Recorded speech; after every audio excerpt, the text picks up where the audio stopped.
could be with anyone, you're here with me.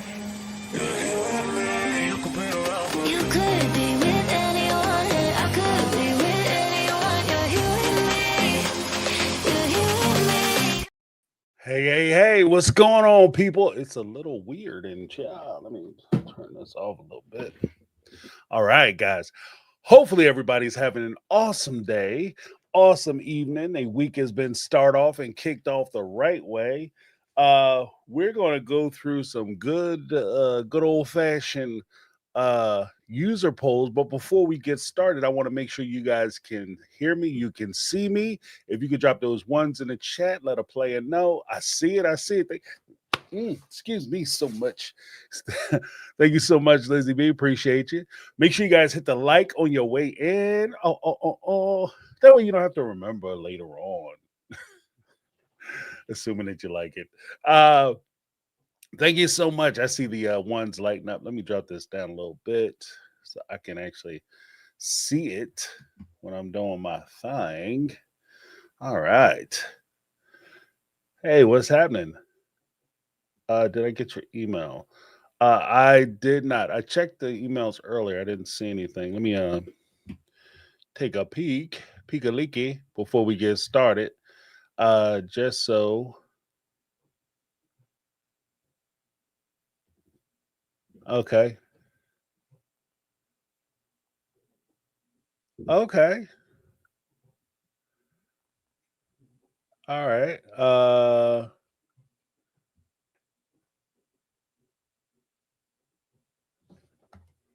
Let me just see 1 second.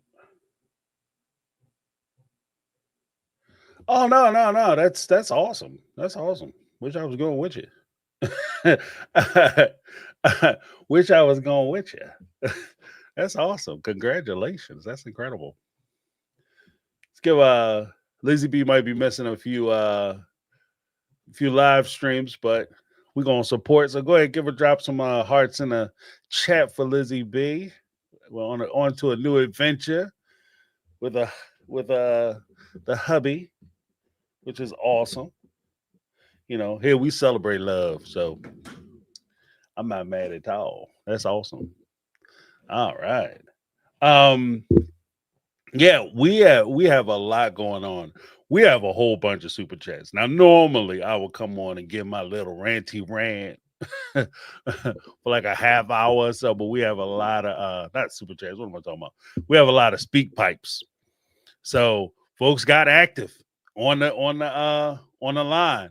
So if you guys want to participate, the speak pipe link is speakpipe.com/my-take-on-reality. You can leave a minute 30 message or multiple if you so choose.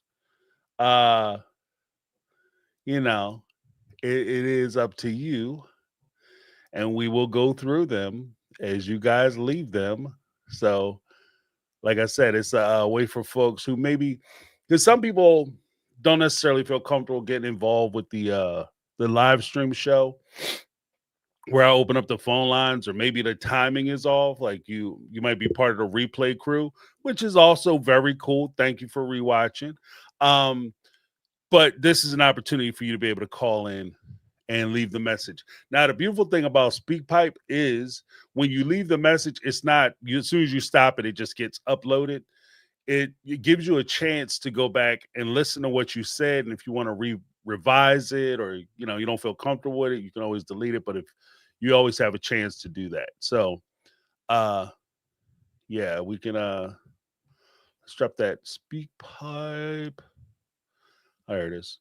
Leave a SpeakPipe message at speakpipe.com/my-take-on-reality, and you can drop that in there, and that'll be awesome. All right. But we got some smokers in. And as you can tell, like I'm gonna have to set up a live where we talk about the book and kind of discuss it, just because. Or I might just, maybe I'll do it as like a video, because the book, we're gonna have to talk about the dang on book. Okay, we're gonna have to talk about the book. And I think part of the reason why I was pushing it off is just, to be honest, I'm not as impressed with the book as I once thought I might be. And if I look at it critically, not through the lens of kindness and preference, but if I look at the book critically, there are some issues with the book. Okay. Uh so we could sit here and play all day like, oh, Christine told us some interesting things and she revealed some things and I thought it was interesting. That's true to a point because she elaborates on things that we already know about and things we've already talked about. But there are a lot of things which are very contradictory to things that we've been told in the past. And part of the problem that I have with that, full out, I'm going to be honest with you. Part of the problem I have with that is the fact that if I believe what's in the book, or I look at what we were told historically, and we were sworn that this is true and we're being real and we're keeping it real and we're putting our lives on TV, and then you go back and everything you said was a lie, then I have to be skeptical about everything that you say moving forward. Like, you no longer have the privilege of me believing you when you say things. And that's one of the biggest problems. Like, and to be honest with you, that's one of the things that bothers me the most about this whole thing is that before Christine, Mary, or Janelle would say something, and I would ride with them, and I'd be like, "Okay, yeah, this is crazy." Da da da da da. And Lord knows, I've read Cody and Robin, the Riot Act, more than a few times, based on something that these ladies have said. Now I'm looking at it, and I'm hearing them kind of go through like this revisionist history, and now everything that they say, I still stand on everything I said. I stand on everything I said because I back it up with the information that was provided on the show, or the information that came from the show, the book, or interviews, or things that were independent. So I stand on what I said and the opinions I had. I'm not backing down on that. The only problem is that instead of me saying that Cody and Robin are the turd sandwiches, it just turns out that the other folks involved might be the bread. You understand what I mean? Like, no better. So we have to be, or at least for me, I'm not going to speak for everybody because everybody might not share my opinion. I have to be more critical of the things that they say in order for me to really ride with what they say. And that's troublesome to me. Years ago, story time, I knew this young lady, and she, like, I was loyal to her, right? She wasn't my girlfriend. She was a friend of mine, right? And I was loyal to her. And like, there came a point where she would say things just to get attention or to garner favor. And I caught her a couple times. And one of the things that I told her at that point was, look, if you tell me things, right? Because she put me in a bad situation. I'm gonna be blunt about it. She put me in a bad situation because she told me something about a dude that I kind of didn't like anyway. And as soon as she told me this horrendous thing about this person, I was looking for him. You understand what I mean? And it, by the grace of God, like sometimes you're like, oh, thank goodness the Lord intervened because he saved him. No, no, no. He saved me. He saved me.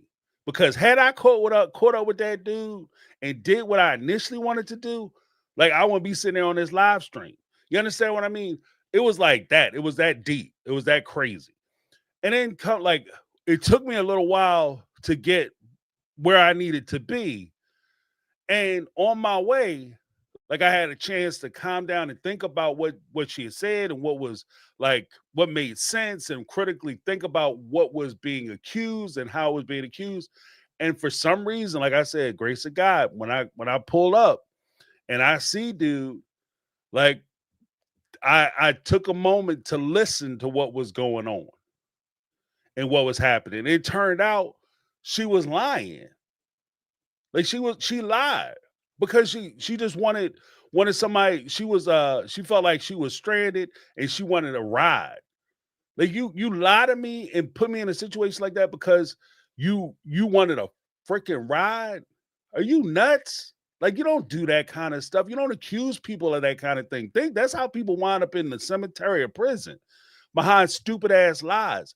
And so when it comes to a lot of this stuff, I like to have the opinion that when people accuse folks of serious things, I like to have the opinion that we take those accusations seriously. Especially the more serious the accusation, the more seriously we should take it. And the more we should make sure that the person who is the victim in that situation is seen and heard. And their situation, it doesn't get swept under the rug because, oh, well, this person is popular or this person isn't. Right? I've seen that situation. I don't get too deep into that, but yeah, I've seen that kind of situation before too. You know what I mean? Where people are saying things and they're being honest, and folks get away with stuff because of their position. So no, I'm not a fan of that. But at the same time, what I don't like is if you're dishonest the whole way, it puts not only you, but it puts the people who would support you in a bad situation, because now I can't believe everything you say. I can't, when you come out and you accuse Robin or Cody of something, and you're saying it's because of this, that, and other. I have to look at everything that you say through a different light. When you say to me that, and this is in the book, it's implied in the book, that she tolerated a lot of stuff and she put up with a lot of stuff for the money, that goes directly against, and that's why part of the reason why I did that live last week, where I talked about people's history and how much of a break do we give them based on their history and their upbringing, their community, and their socialization, et cetera, their religion, et cetera.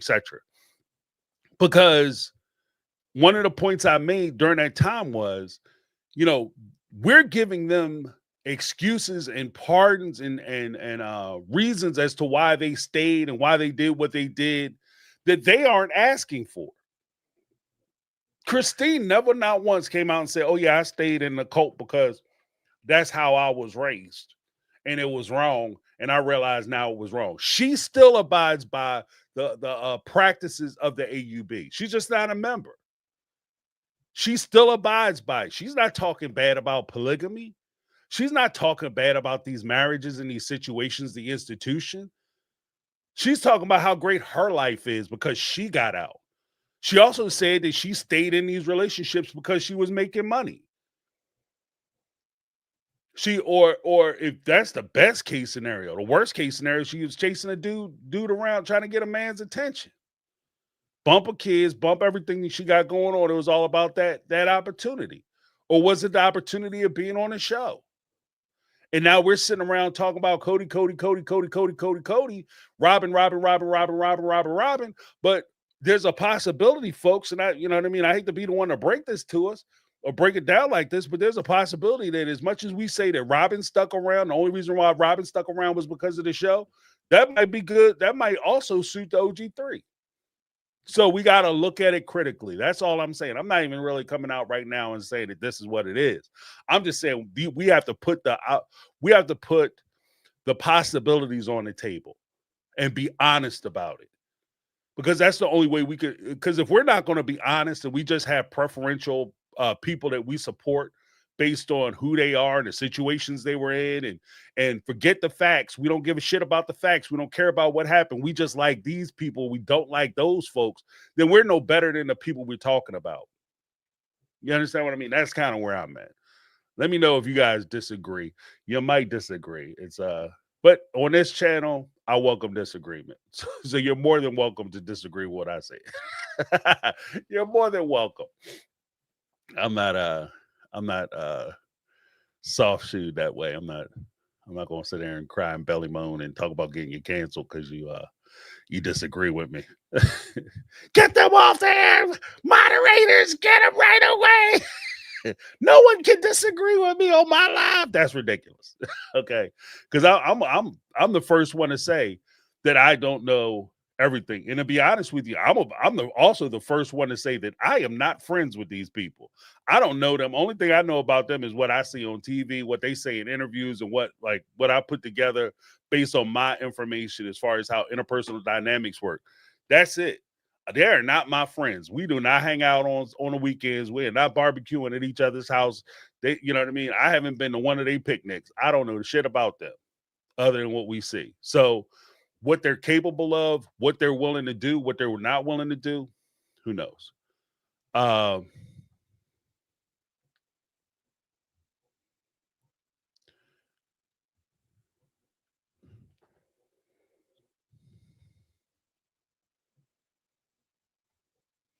yeah, so I mean, um,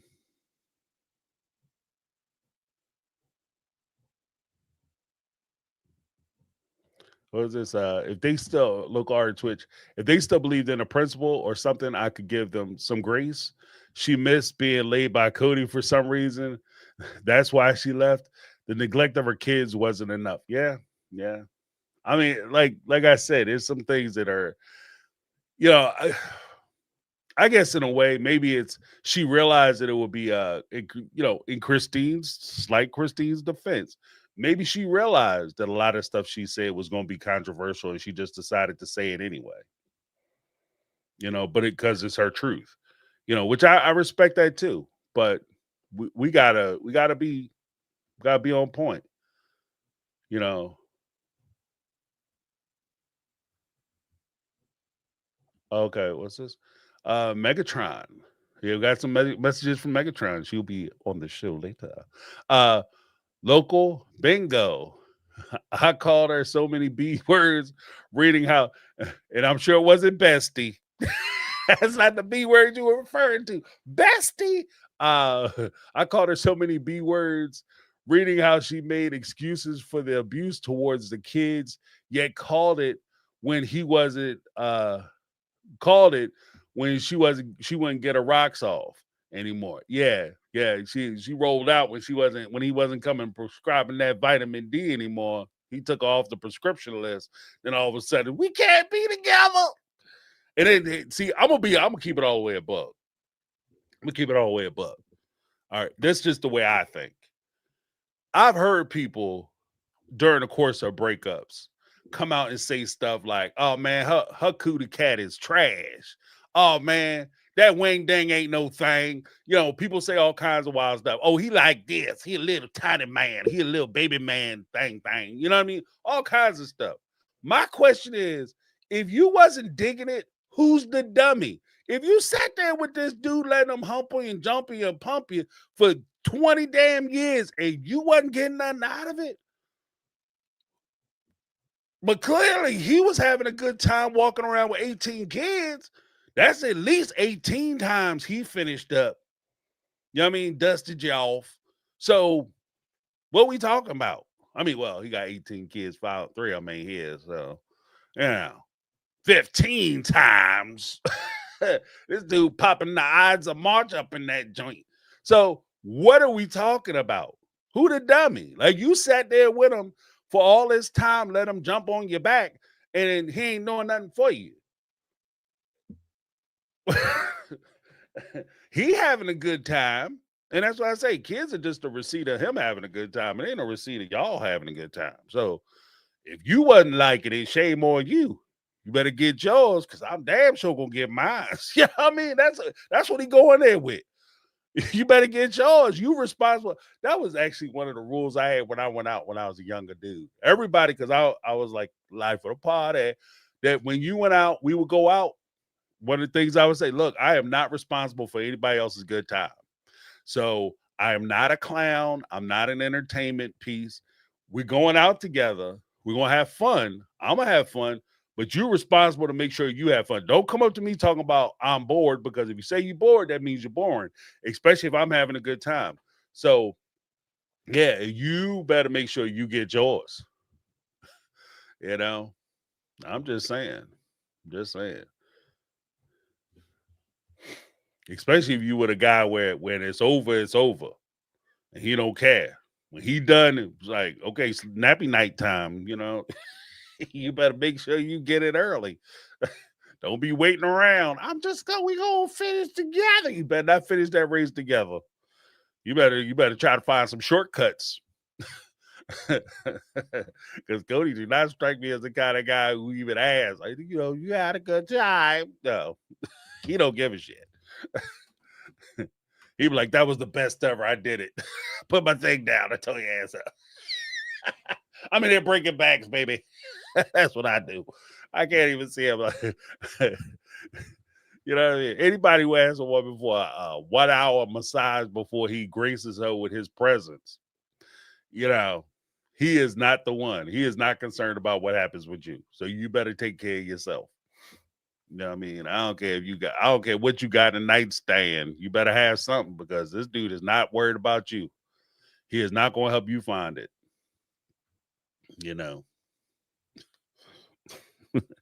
Draw his ass a map or something. I don't know.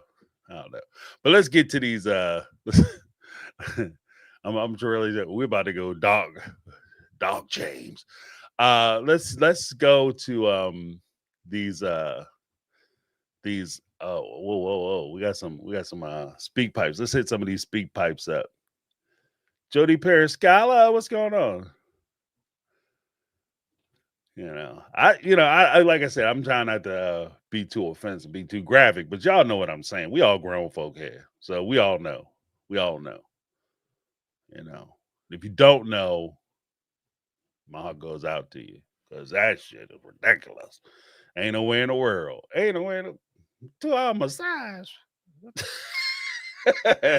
Like I said, you better be doing something. There better be some magic happening up in there, boy. There better be some sparks shooting out your ass or something. 2 hours, like an hour massage before we do anything. I am not putting in an hour so I get 2 minutes best. No way in the world. That math ain't mathing. I know they math magicians up in here, where they just bringing numbers out of nowhere, but that is not congruent. That is not the same thing. We are not running equals. I'm gonna give you a 2-hour massage so you get ready. Shit, 2-hour massage. We talking about gymnastics. Yeah, I might have to walk out of there with a pacemaker and a wheelchair. Like, I'm dropping 2-hour massages. I mean, if it's a special occasion, you want to do something, nice or whatever. Drop that massage. Had the candles burning, the music going, that Luther Vandross, Teddy P. I had them guys rolling, the maestro. You trying to get your freaky deaky on, and it's a romantic setting. But this dude's like every time. Nope. Yeah, I think it kind of strikes me too that he might not even been there for the boom boom shake the room. He might have been there for the massage, and it was just like, all right, well, I'm gonna throw you this thing, throw this up in you, because it's kind of the cost of me getting my relax on, and then I'm get ready. What's definitely not gonna happen. Ain't nowhere in the world I'm sitting up there massaging. We gonna get into the whole massage thing, because one of the callers did talk about that. We're gonna talk about the massage thing in a little bit. We're gonna talk about that. But before we go, let's talk about Betty. Let's listen to what Betty got to say. Girl, I want to talk about silence. Silence is what you give, and it can cut both ways. Silence when you allow people to disparage you, to condemn you, to say things, is hurtful. Your silence when people decide to do that, or I'm just saying, silence is golden. It's truly that. Love ya. All right. Sometimes there's violence in the silence. But excellent words of wisdom. What is this? Mustang Sally. We're putting our upbringing and logic to her actions. Have y'all not listened to Mel and Corey? I have listened to Mel and Corey. And I think that there is a point where we have to talk about awareness. We have to talk about awareness, because it's easy to see somebody in a situation and say that they believe this or they believe that because of where they grew up. That's, in some cases, that's too easy, because there could be somebody, for instance, an easier example of that would be if you have somebody who grew up in an impoverished neighborhood, and you say, well, the reason why they act that way is because in that part of town, this is how they are brought up. And and in your mind, you're thinking you're being very generous. But without talking to the person that you're talking about, and without hearing their story and waiting for them to at least give that lead in that this is why they're doing what they're doing, you're giving them an excuse that they didn't ask for.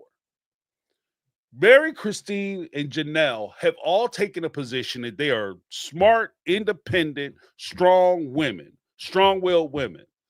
Christine said that she is independent. She grew up independent. Her father pushed her to be independent. She flew in the teachings of the priest holder at the time, the prophet at the time, because he was counseling one way. She comes home and her father counsels her a different way. So, given that she's already had breaks from the church, and that she's already broken away from the church, she's no longer in the AUB as a religion. She doesn't believe anymore. It's very difficult for us to say now, if she was still in it and she was doing it and she said, look, I realized at the time that this was not the way it was supposed to work. Essentially, what she's saying in the book that she wrote is that I stayed in this marriage. I got into this marriage and I stayed in this marriage because it was my understanding that Cody should have been in love with me just as much as he was in love with Robin. It's not the fact that polygamy is bad, or, it's a patriarchal institution or any of that. This is the position that she's taken. But then at the same time, she said that she does what she wanted to do. Being in a relationship with David, she's used to being independent and making her own decisions.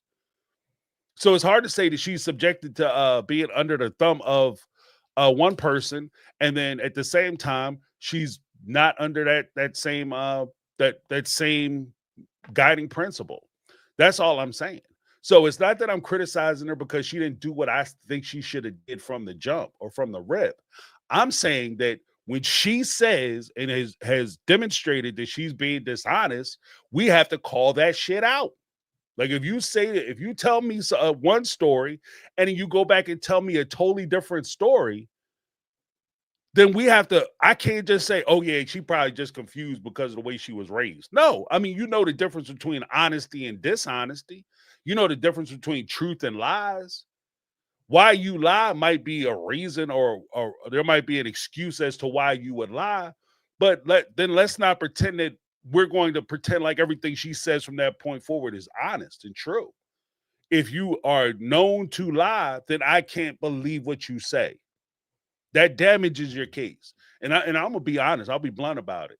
If this was a situation where there was a legal action and you had to put somebody on the stand, they make their own worst witnesses. You have like a person I brought in not too long ago, lawyer, Natalie Lawyer Chick, right? She practices law. She's a defense attorney. And I'm telling you right now, you put one of them on a stand with their history, and somebody like Natalie Lawyer Chick or an attorney who is representing the other side, they will eat their asses for breakfast. They will eat them up. Like, just from what we know in the public parlance, like we're sitting there, because that's where we're discussing it. We're discussing it in a public forum. If you, based on the inconsistencies of their stories, they'll get eaten alive. They'll eat their asses up. You know what I mean?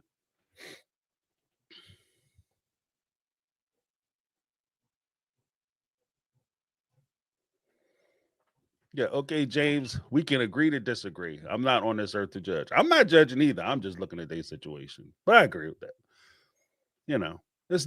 It's not don't take it personal. It's just we're expressing our thoughts, you know. Chelsea Honor Garrison.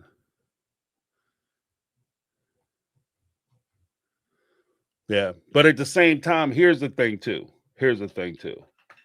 It's not a matter of judging, but it's also a matter of if you have an opinion or there might be a difference of opinion. I'll even say it this way: if you have a difference of opinion and you say, well, they were raised this way, then if you know better, aren't you remiss if you don't say something?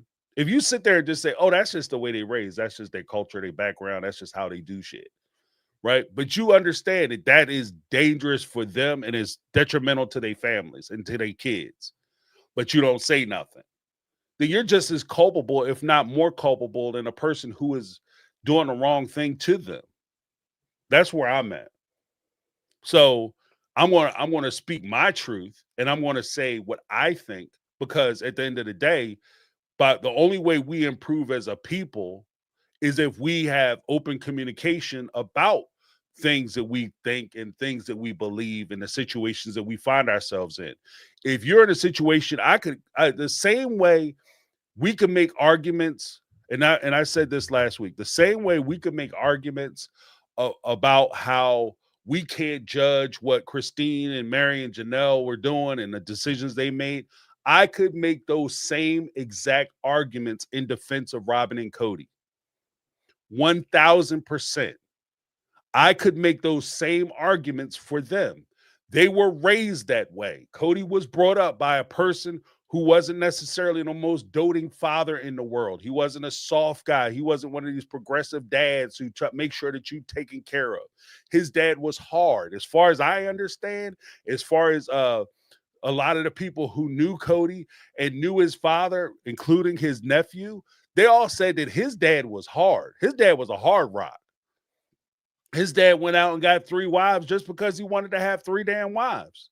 So Cody fell into that influence. Cody was brought up, especially if he's not sure about himself or he's insecure in some ways, that makes you a weak, vulnerable person. I can make that argument. Robin, she took advantage of the family because that's what she was raised to do. Her mom came up, she was the second wife or second or third wife to this man. Robin's stepdad used to come by and pop by on the weekend to see her, so she got second fiddle. So she taught her daughter how to be the first wife. She trained her daughter to improve on her model. This is what you need to do in order for you to be the first wife and be first position. And don't take no shorts, don't make no excuses. You want your stepdad to come around? Yeah, I do. You miss him? Yeah, I do. Then this is what you need to do. When you get a family, you get a husband, this is what you need to do. Does it not work both ways? And this is what I'm saying. So the same way we can sit here and criticize Robin and Cody is the same way we can sit here and talk about Christine, Mary, and Janelle. They go, if we can't talk about one, then we can't talk about the other. We just have to say, well, that's just the way it is. That's the way it is in the AUB. Both Corey and Melanie said that same thing. This isn't, they don't watch the show and see their individual independent stories. They watch the show and are reminded of other people in the AUB, how other family structures work. Melanie said that Robin actually reminds her of one of her sister moms or whatever they call it, like her moms, her dad's wives. So I think that's just, I'm just putting it in perspective for me. But again, I appreciate your input, Mustang Sally. No worries. Number love here. Let's see. So we have Betty. Let's rock Betty again. Girl, can we talk about the ick factor of Christine's book? When she talked about how Tony was joking about her getting laid and how they would not watch Truly unless she had gotten quote unquote laid. That is so disrespectful. And I wonder what her reality is. Like, excuse me, but if he has the audacity and the gumption to speak to you this way as his mother-in-law, what are they saying when you're not around? I mean, really, you have to think about what children hear because they hear more than you think.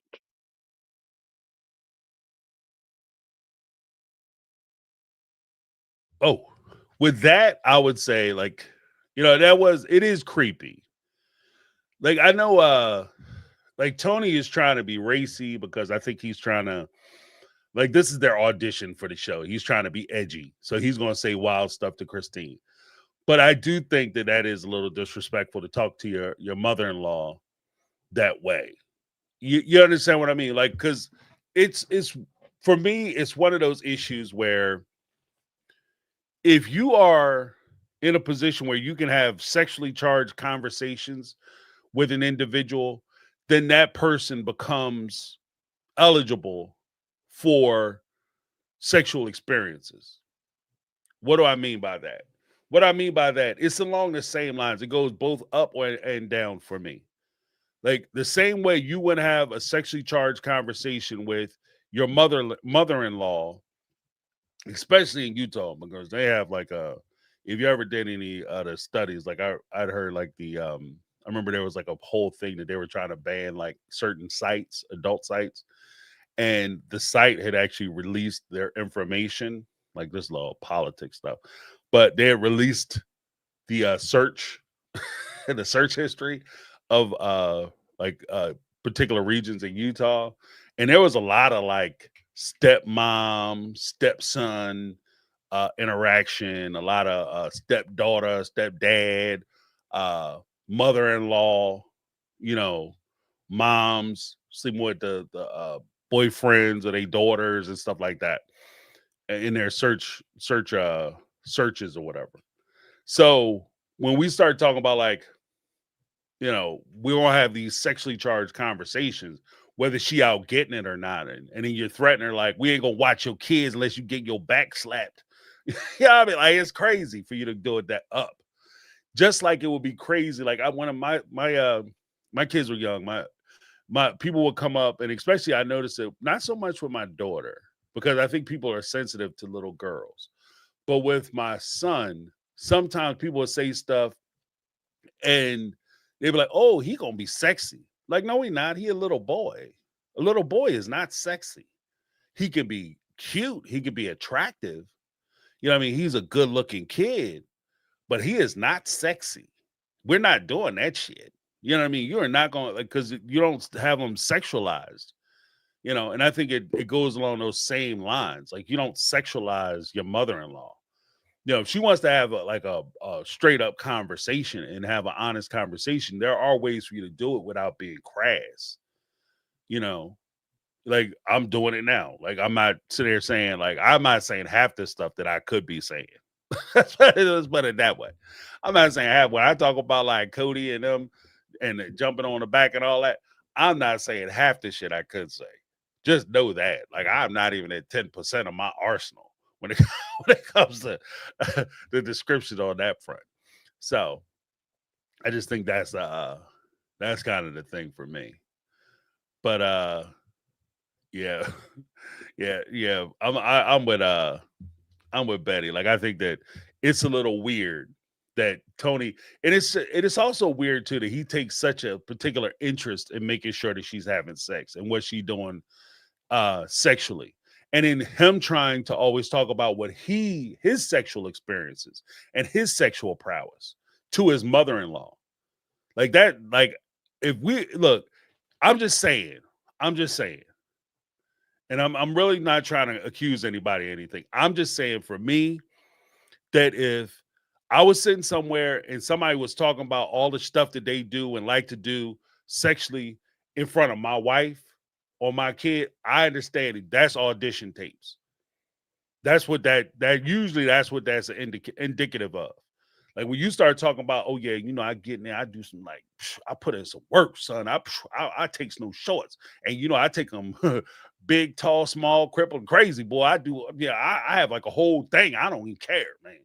Like when you say that, you're letting people know. I used to say the same thing about some of the stuff on 90 Day when they have like the ladies come out and they're like overtly sexual in a lot of ways. They say a lot of freaky deaky stuff, and yeah, Jasmine, who couldn't even apparently sleep with her husband, but she in there sucking on his toes. Like, come on now, the toes are a metaphor, folks. Like, come on, we all understand that. We know what it is. Like, she's advertising, she's putting the she's putting the feelers out. She's putting it out there. That this is what she about. She want to do this. When she had her friend go get her certain accoutrements that could be used in the boudoir for, you know, for the Cinnabon, you know, what she was doing. Like, you're not even sleeping. Like, she ain't even going first exit. First, you know what I mean? He ain't on first door. So why ain't going back door? Like, come on now. Like, why are you putting that out there?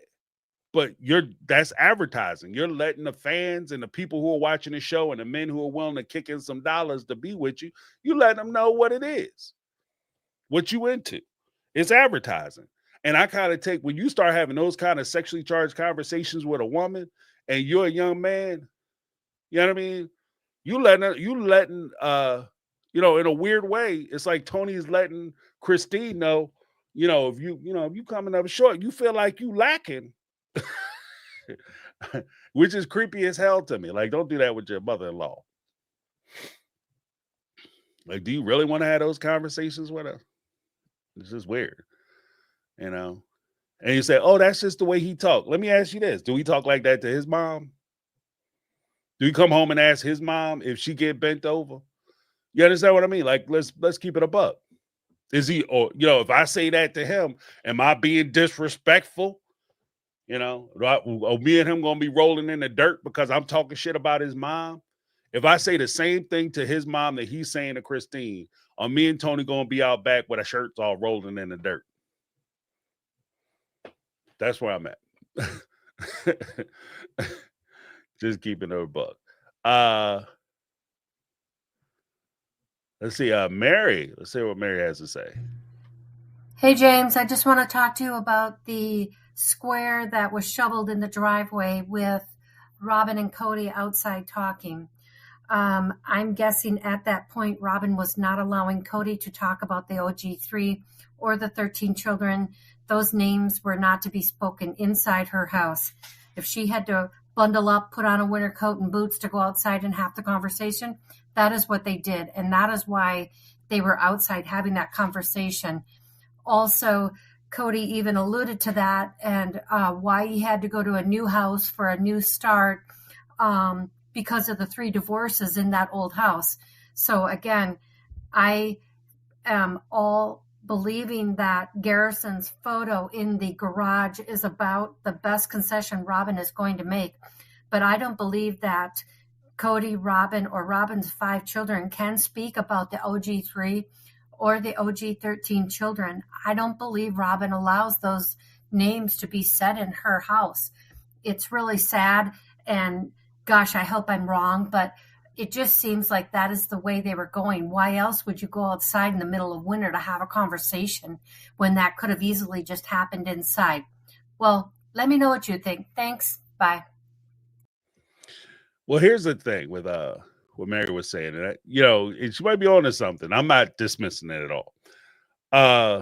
There's one argument that you can make that they weren't going in the house because they didn't want to reveal how much stuff they actually had, like because it was robbing them people blind. You don't bring them into the treasure trove, you know what I mean? You don't bring them up into the hideout. You know, I mean, that could have been one thing, but if you recall in that episode, she had talked about how she had already sent all the kids to school. So, like, if there's nobody in the house and the older kids, like, they all drive and shit, so you'd be like, all right, guys, you're going to have to be out while we had this conversation. If it's something well, first of all, if it's something you don't necessarily want them to be around for, you would say that, but then at the same time, you wouldn't film it and put it on TV if you didn't want them to know. That's dumb. So, you know, a lot of it doesn't make sense, and it actually makes more sense that she's trying to either she's trying to hide something in the house or she's trying to keep the secret soil of the home. Next up, we got Mary part 2. Hey, James, this is Mary. This is part 2 about the Robin and not allowing OG3 names spoken in her house. I'm just trying to think about this. When was the last time Robin actually said any of their names? Did she actually say Garrison's name? at the service, those 3 episodes. I don't recall. She says the family won't get together. She says the other wives, but she doesn't speak their names. Maybe she does, and I just haven't noticed it, but I can't even recall the last time Robin even said one of their names out loud. Maybe you can enlighten me, and maybe you know more than I do. Let me know, please. Thanks. Bye. As far as that's concerned, with her saying the name, she has said the names. Usually she says the name right around the time when she blames them for accusing her of something that isn't true. So the relationship's falling apart and them talking trash about her and being jealous of her. That's usually when she says the name. So she'll say their names and throw them under the bus. But you're right. She doesn't say it in regard to, a level of understanding. And that's one of the weird things too, because we'll sit and we'll make all the excuses and the reasons and everything else. But Robin growing up in the AUB, they don't seem to understand the reasons and the excuses that we provide.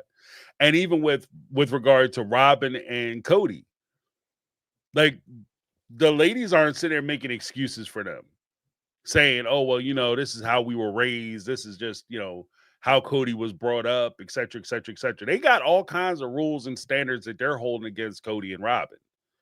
So that's again why I'm saying, like, they may have grown up in a circumstance, but until I see additional evidence, especially being as though they've been dishonest in a lot of the things that they've been saying, I might need a little more backdrop on it. Might need some more additional information.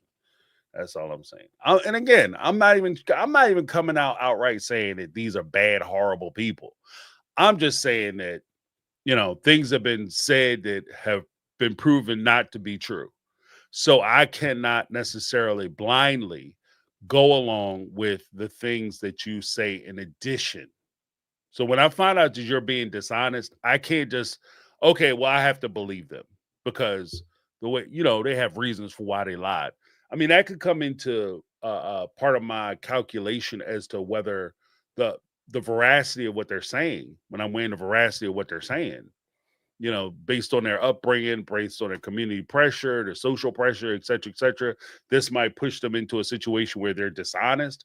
I'm not saying that that's not a factor, but I am saying that, we have to be honest with ourselves and honest with the situation, especially like I don't want to jump into it from a dishonest perspective, because if I do that, then I'm no better than the people that I'm criticizing or the people I'm looking at or the people I'm speaking out against or the issues I'm speaking out against.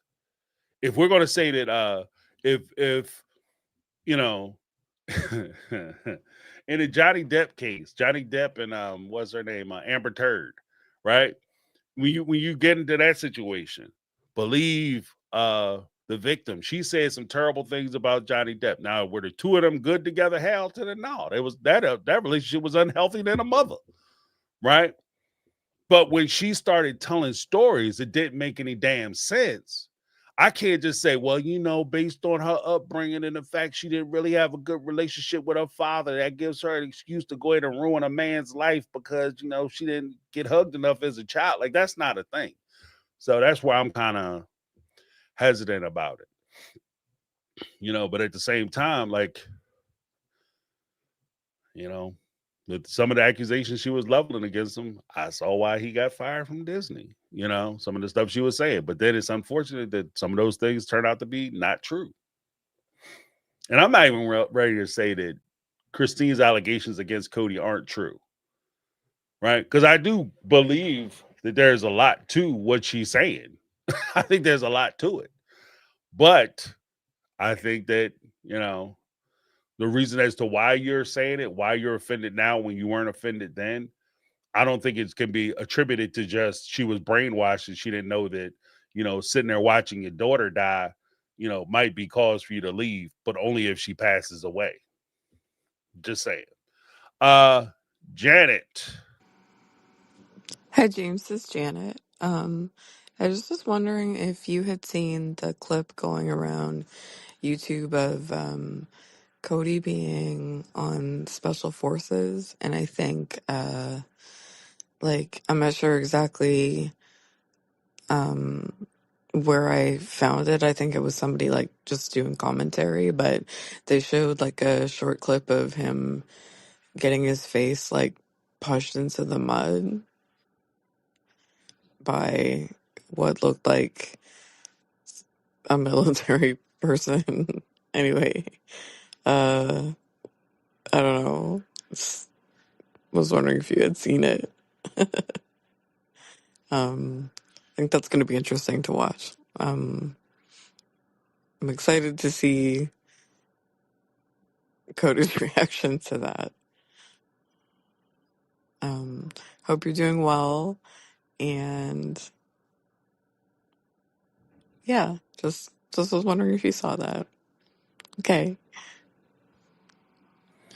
I did see that, and we will be reviewing Special Forces. By the way, we will be going through that. But yeah, I could see him getting his face pushed in the mud, especially like because Cody's a prima donna, and he doesn't want to look bad for the camera. So I could see them saying, "Oh, you getting muddy today? You walking out of you cake with mud? You want to have mud in places you ain't know you had places, right? right." So I can see that scenario. Um, just because like it's also a big old slice of humble pie that I think that they're going to be serving not only Cody but all of them, because they have a few divas on this show, right? A few divas that I know about that are from other shows and other professions and genres. So yeah, it's gonna get sticky. So we'll be watching that. But here's Janet again. Hi, James. It's Janet again. This is just the second message. I was thinking about Robin reacting to like when Christine and David got married and stuff, and just who kept saying like, "Aren't we happy for them?" and "Aren't we happy for them?" to try to like basically shut Cody up because he was talking about it, and she wanted to shut him up from something dumb he was saying. Well, I think it was the episode where he was cutting down a bunch of trees and acting like a lunatic. Anyway, um, I I truly think Christine getting the princess treatment and having like a whole special about her wedding and stuff actually made Robin very uncomfortable. And I think she wasn't comfortable having her be in that role um, for many reasons. But I think if I had to read like how she presents herself and what we know of her as like a TV personality, um, understanding that that's not the whole picture. We don't get like the whole picture of what someone is, but of what someone is. But yeah, I think she's used to her being the basement wife and Robin being the princess, and I think seeing her in that position made her uncomfortable. Yeah, I mean, I think that that's fair. That's a fair criticism or a fair observation. I think that it's hard, especially when you are the favorite in a small arena like the family, but in a broader arena of social media and public opinion, you're ranked the lowest of the sister wife cast consistently. Robin has always been at the bottom between, it fluctuates between Robin and Cody, right? Usually Janelle and Mary are number one. No, Janelle and Christine are number one. Fluctuate between being number one. Mary is a consistent number three, median, and then Robin and Cody always bring up the bottom of the barrel. And it's hard when you feel like you're doing the same thing. When I got married, everybody criticized me for getting married. And she gets married, everybody celebrates her getting married. She picks a dress, everybody celebrates her. I pick a dress, everybody's mad at me. It's ridiculous. This isn't fair. And you'll hear, like, I'm sure at the house you are hearing the word fair a lot. This isn't right because it's not fair, and it's unfair to me that they don't give me the same chance that they give Christine, and me the same opportunities they give Christine. That's also another thing. Let's be very clear. We all like we'll catch some shit because we're judging the sister wives by our standards in the modern world or whatever. at the same time, that's why Robin is always consistently at the bottom of the opinion pile, because we're judging her based on our experiences in the outside world. In that church, what Cody did was he actually dated a person who was too damn old. At 30 years old, he shouldn't even been looking at Robin. He should have been looking at somebody who was like either coming out of high school or around college age. And that's him going into his 50s. That's a common occurrence in that situation too. Like, so technically Cody was being a little progressive in dating a formerly married woman with 3 kids, and he's ready to bring her into the family when he could be dating somebody with 0 kids and somebody who's coming out of high school. And it's like this is why I say it's very dangerous for us to play the, in their culture game, because in their culture it's not unheard of that you will date somebody 20, 30, 40 years your junior and marry that person. Mel had said before that her dad actually married one of her girlfriends, somebody that she was cool with, grew up with. Like, so her friend is actually her mom now. Like, it's crazy as shit. Like, so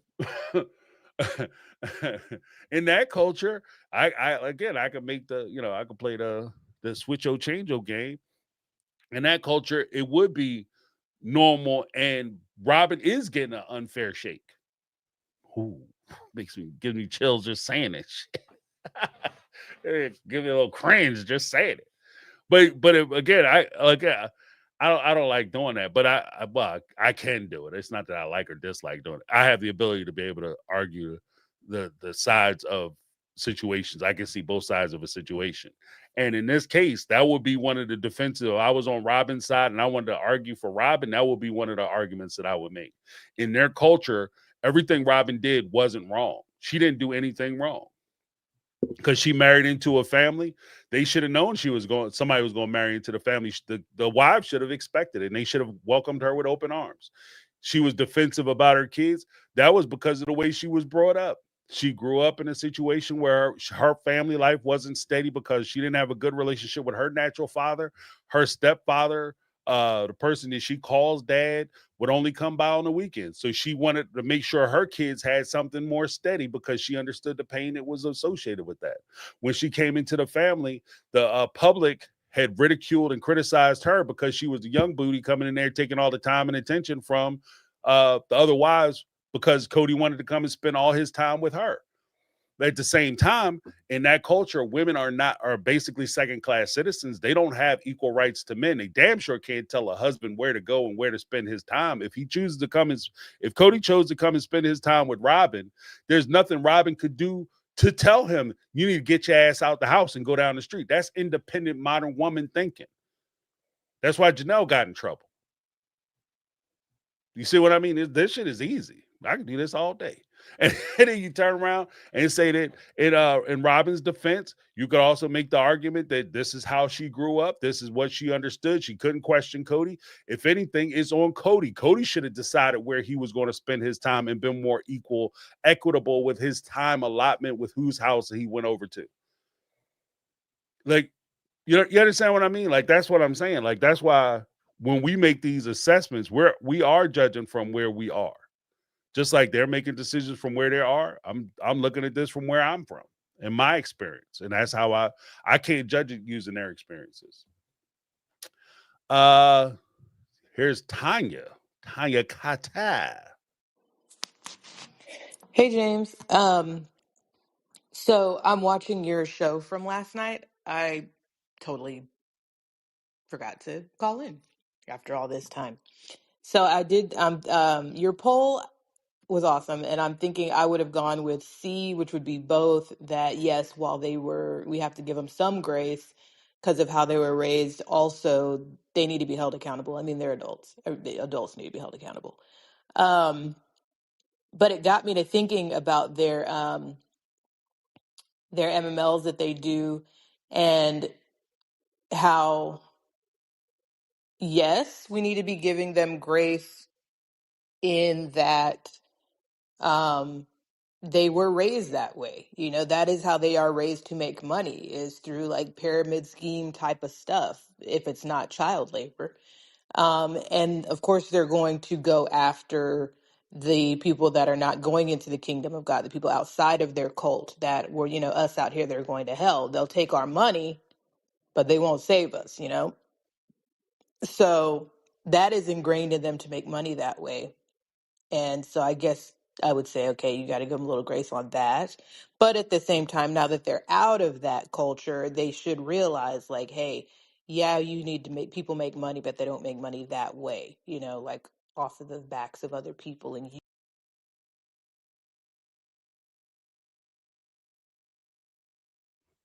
I think she was discontinued.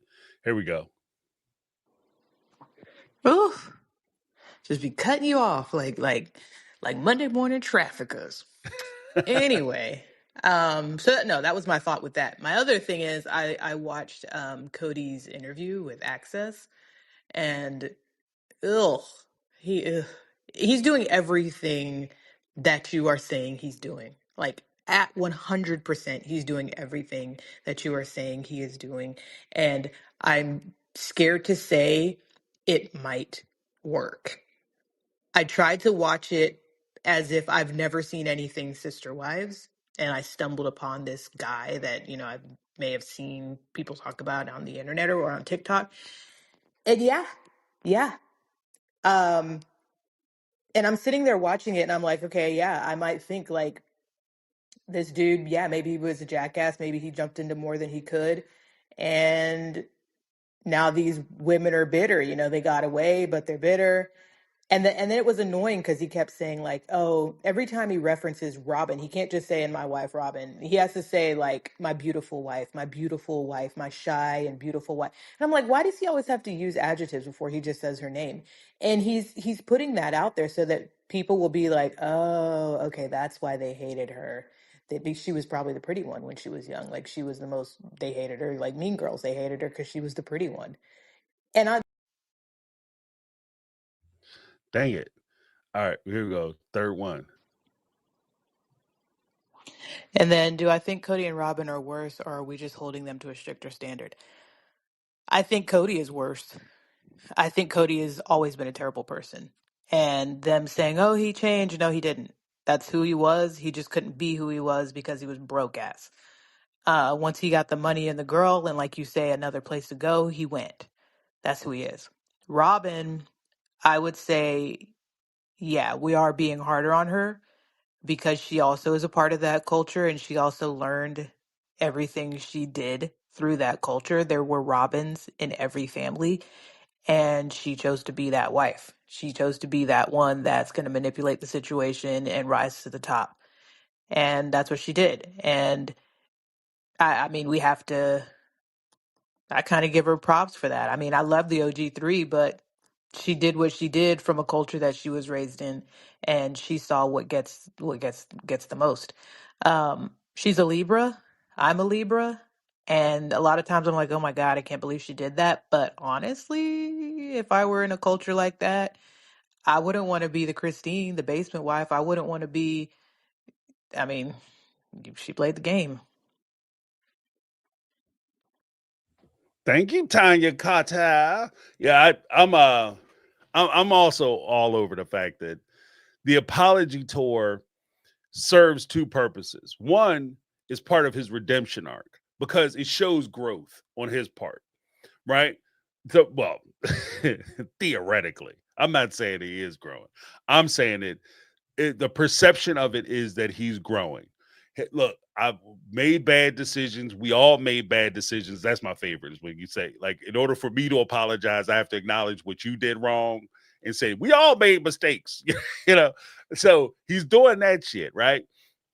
But then at the same time, he's coming back and saying, somebody hit the nail on the head. He's coming back and saying, you know, I'm not forgiving you. I'm not forgiving you guys just for me. I'm forgiving you guys so that way, if you forgive me, it'll set you free, you know, and you can Go on and live your life. You don't have to keep being held down by all this hatred, anger, and vitriol. And we could be adults about it because we have kids and we need to think about the kids. And that makes him seem like he's the reasonable one. And by him being a reasonable one, it makes the other women by default seem like they're the villains in this situation, right? This goes back to the whole idea of you throwing stones and hiding your hands. Like you start a problem, you create an issue, and then when a problem blows up, you put your hands in your pocket and act like you don't understand what's going on. We watched this the whole time with Robin and everybody else. Like she'll come in and do a whole bunch of crazy stuff, say a bunch of crazy stuff, and when everybody reacts to it, she acts like she doesn't understand why everybody's mad. It's a thing. Like, so I think that that's what he's doing. And then like the whole idea, especially tapping into the group that he said that he wanted to tap into before, which was the manosphere, they are all about holding women accountable for what they did wrong in these situations. He was a good man. He put them on a TV show. He had them and he was leading the family the best way he knew how. And these women all turned against him because they wicked and nasty and evil and mean.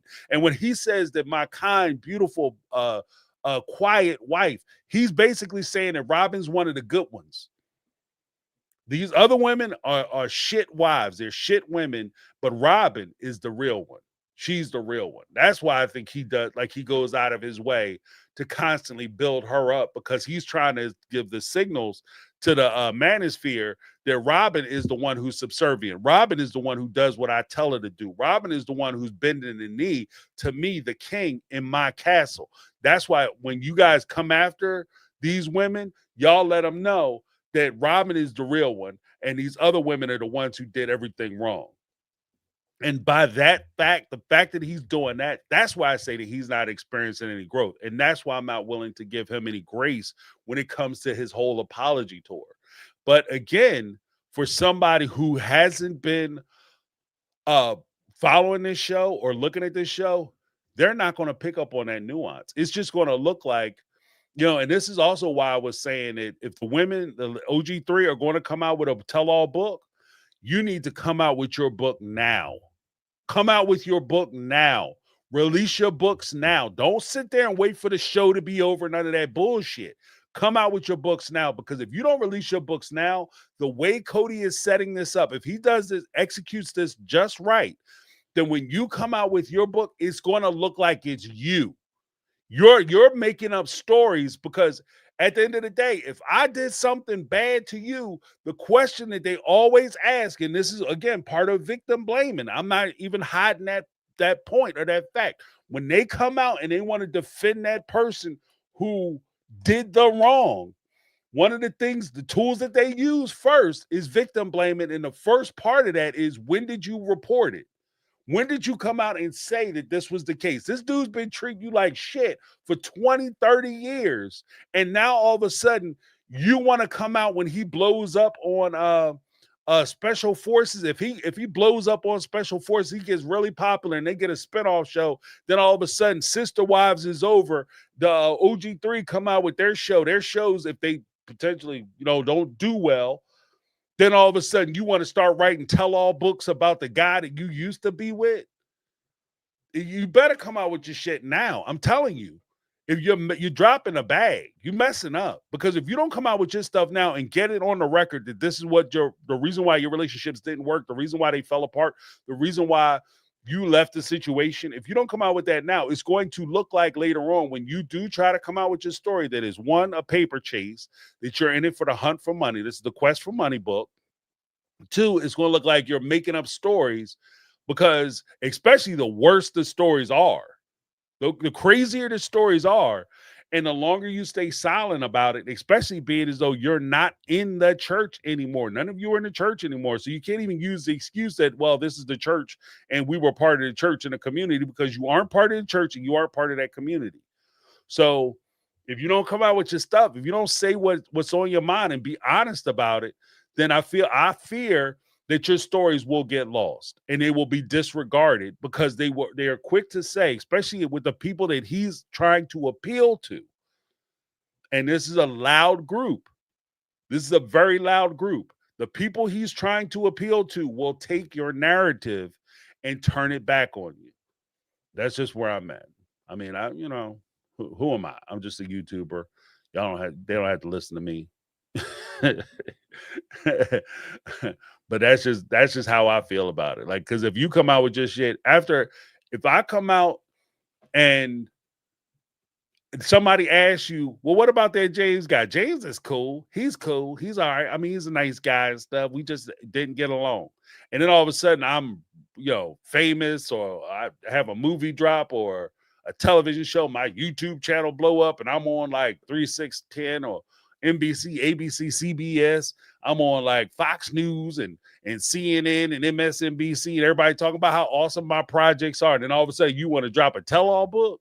It's going to look like, in a defense that I would clearly use, whether true or not, if I'm gonna be honest, is you're just coming at me because I'm doing well financially and you're jealous.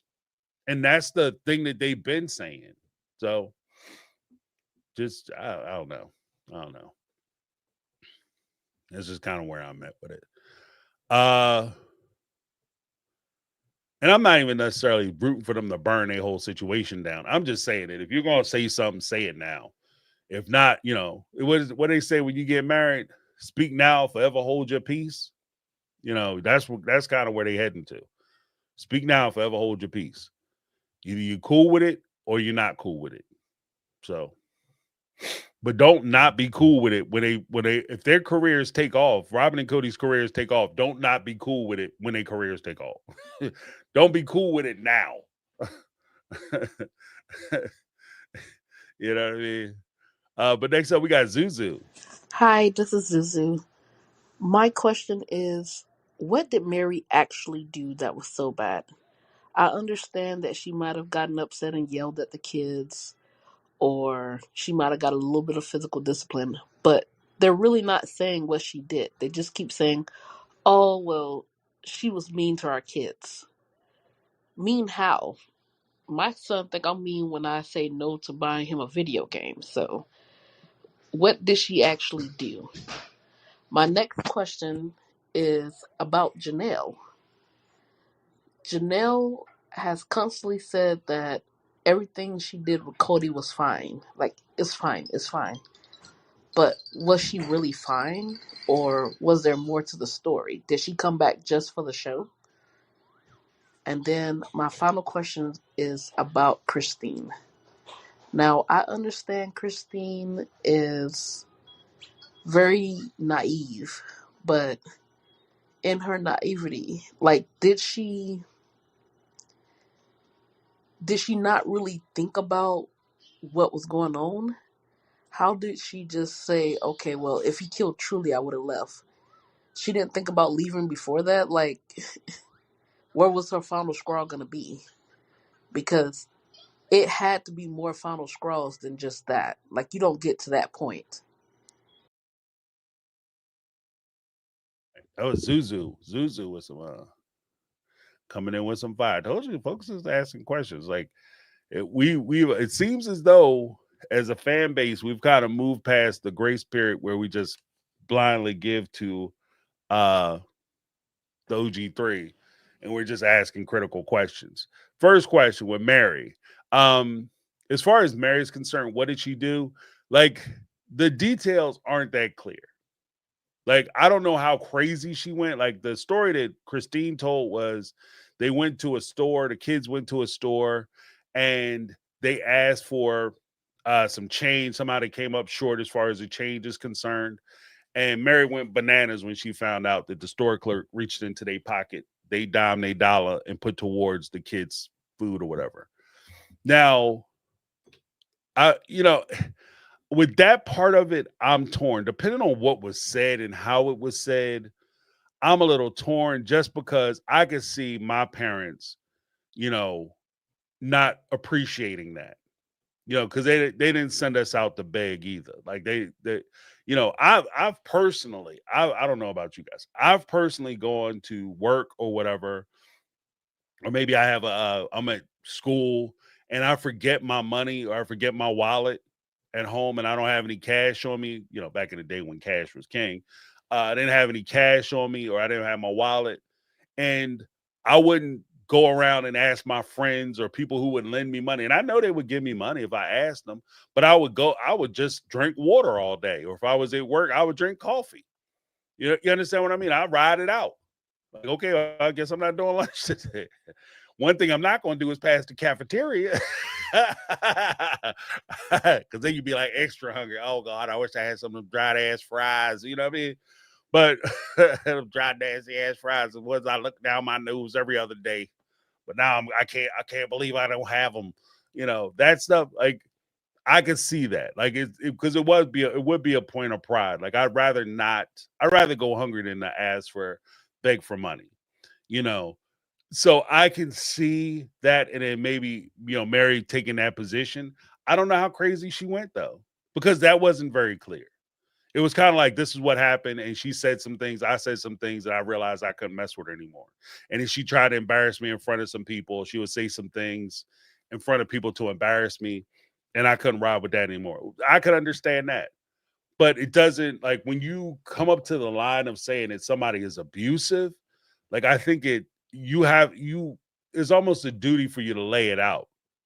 I mean, when you're making these kind of allegations, you almost have a responsibility to say that this is why I think that this is what it is when I'm accusing somebody, because you could damage it.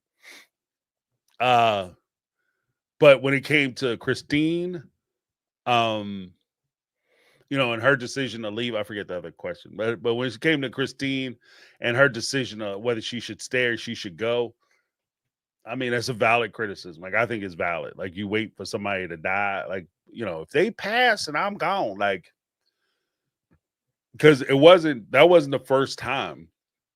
We keep it all the way a stack. That wasn't the first time that Cody told her that he's not responsible for her kids. And basically he put it that way. I'm not responsible for your kids. I'm not here to take care of your children. Your children. When she asked for help in Lehigh, because she was working overnight, and she had Aspen watching the kids downstairs in the basement apartment, and he was in the upstairs apartment or over in Janelle's house in her apartment, and he told her that he wasn't going to, he wasn't going to take care of her. Like, he wasn't going to go check on him. I look. So you're not going to take care of your children? The children I had with you. Not again, as bad as it is. And I think it would be terrible if they were, Christine's kids from another relationship, but he was with her. He was dating her, and he committed to her, because in that situation, if you're with somebody who has children, you're not just committing to that person, you're also committing to those children. You're making a promise to those kids too. At least that's in my, maybe that's my outside perspective, but that's how I see the world. Like, I think that if you are with a person and they have children, you're committing not only to that person, but you're also making a commitment to those kids. You're making a promise to them that you're going to look out for them. And it's on you to make sure that you fulfill that promise by looking out for them. So if I was dating a woman and I had a wife and kids, it doesn't make any sense. But I'm up in my house with my wife, and my girlfriend with her kids is downstairs in the basement. She like, I got to work tonight. Could you check on the kids? Yeah, I'm going to go down and check on the dang on kids. You know why? 2 reasons. Well, a few of the many, many reasons why you should do it. Responsibility, character, one reason, but just out of basic self-defense.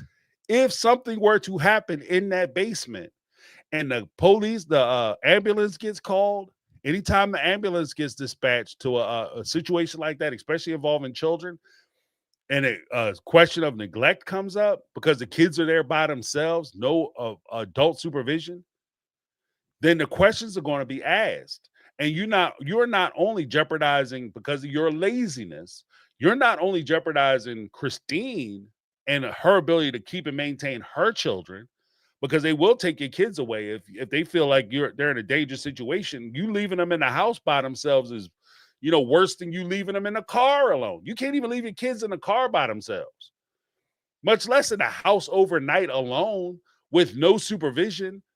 And then Cody's upstairs doing whatever he's doing.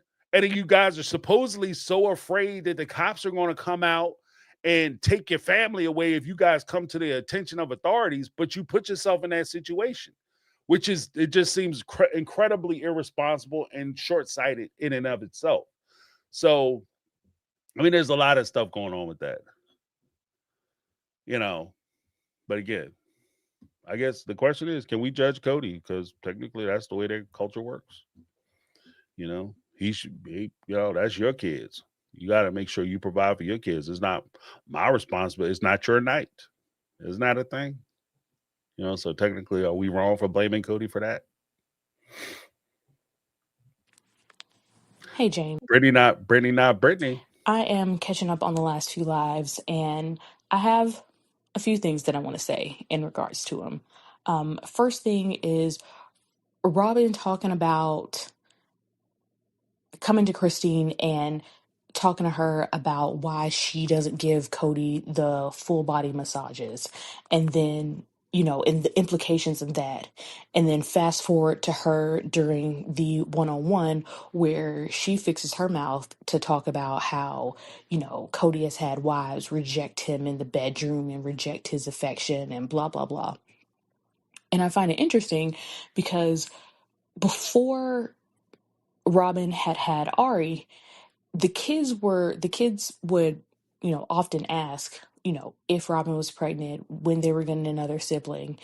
And both Robin and Cody said they didn't like that question. And Robin herself came out and said, because basically implying that that question essentially talks about their bedroom activity, like it's a personal question, because she's the only childbearing mother, and how just that question is kind of rude and invasive.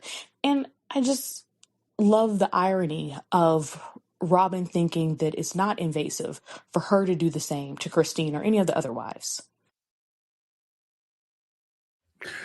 That's actually a really good point. That's actually a really good point. Like, we're gonna let Brittany finish it up. We're gonna let Brittany finish it up. Next thing is I'm listening to the members live that happened this past Saturday, and I believe she's your first caller, but you guys were talking about how the adoption happened, how they took away his rights, and the theory that it was because he was probably that their biological father was wanting to pull them from the show. And what's again interesting to me is they went through all that. Robin and Cody went through all that. They took this man's rights away from his kids. Cody adopted them for them, so that way the biological father would not have the option to pull them from the show. And then after that, you really stop seeing them on the show. Like, you did all that for them kids to not be featured on the show. Like, everybody else got to put their kids out, but Robin's kids have the option to not be featured. And I again, all that for what? Well, let me go back first. The whole precept of Robin went to Christine to talk about like the back rubs and how come you ain't rubbing Cody back no more before he get freaky dicky with you, before he bank them, tap them sugar walls. How come you ain't rubbing his back? Right. But then at the same time, she criticized the children for asking about whether she was going to have kids with Cody and if they were going to have more kids, et cetera, et cetera. She thought it was invasive and intrusive because it talks about their bedroom activities. The whole purpose of you coming into the family is to propagate the family, is to grow the family. That's the whole reason. The whole reason behind the principle is to propagate the religion. That's to grow the religion, to grow the organization. That's why they wanted polygamy, because they wanted to have the men to have as many kids as they possibly can. The way that you do that, and the logic of it, and from a polygamous standpoint, and why polygamy is okay and polygyny is not, is because men can have 5 women pregnant at the same time. A man can go out and have 100 women pregnant at the same time. In 9 months, you're going to have 100 kids, if not more, right? If everything goes well, not counting twins, triplets, so on and so forth, right? But if it's a woman and she's with 5 guys or 100 guys, she can only get pregnant once in a month, or once every 9 months, right? Whereas that's the argument for the principle. That's the argument for why polygamy is okay, because they're trying to grow the religion. That's the way that they wanted to fast track the growth of the religion. So it's built into the cake of why polygamy is okay, why the principle is okay. Why is it okay for my daddy to go and find another wife and take time away from the family and the kids and the wife that he has to go find somebody else? Because his responsibility to grow the religion and grow the faith. So the kids asking the question would be in accordance to the principle and that religion. Am I wrong? Right? So it would make sense that they would ask you, because that's why you're there.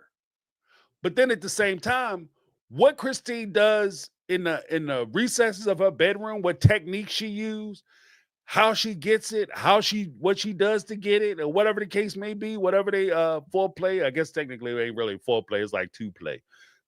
Because it's half a one part. But with that being said, that would be a detrimental, like that. You can't, but if I can't ask you if you plan on having children, there's no way you can come in and talk about what it is I do and I don't do when it comes to when that bedroom door closed. That is ridiculous. Either you have a principle or you don't. And that's something like that's part of the hypocrisy of why Robin is disliked the way she is, right? Upbringing and all that aside, that's the reason. That's the reason, because of the hypocrisy. There's hypocrisy that's built into the system that they abide by, the principle that they abide by. There's hypocrisy built in it. That's why so many people dislike it and disapprove of it. With regard to the kids, Brittany brought up the fact that the kids aren't there. I had thought about that when she said that. I was like, that shit is true. Like they did all that fighting, stealing, and conniving to get them kids away from this man and never featured them. Here's the thing, though, that I think might be a possibility. When left to their own devices, what did they show about their kids? They didn't show any of the drama. They didn't show any of the struggles that the kids were going through. The only reason why the OG3's kids were shown was because they were going through drama, struggles, or met with obstacles. That's the only reason they were shown. I don't think Robin wanted her kids to be shown in a negative light. So she probably had like all this stuff, because they do a whole bunch of filming and stuff that never makes it to the show. So I'd be willing to bet, maybe not the full dollar. I bet the whole like 50 cent, dollars my limit, my gambling limit. So I'm going to bet the 50 cent, 50-50 on this. That Robin and Cody had self-produced a bunch of cutesy, bullshit segments for her kids. And TLC looked at it and said, we can't put this on. This show is only an hour. We're not going to sit here and watch them do a bunch of dumb shit.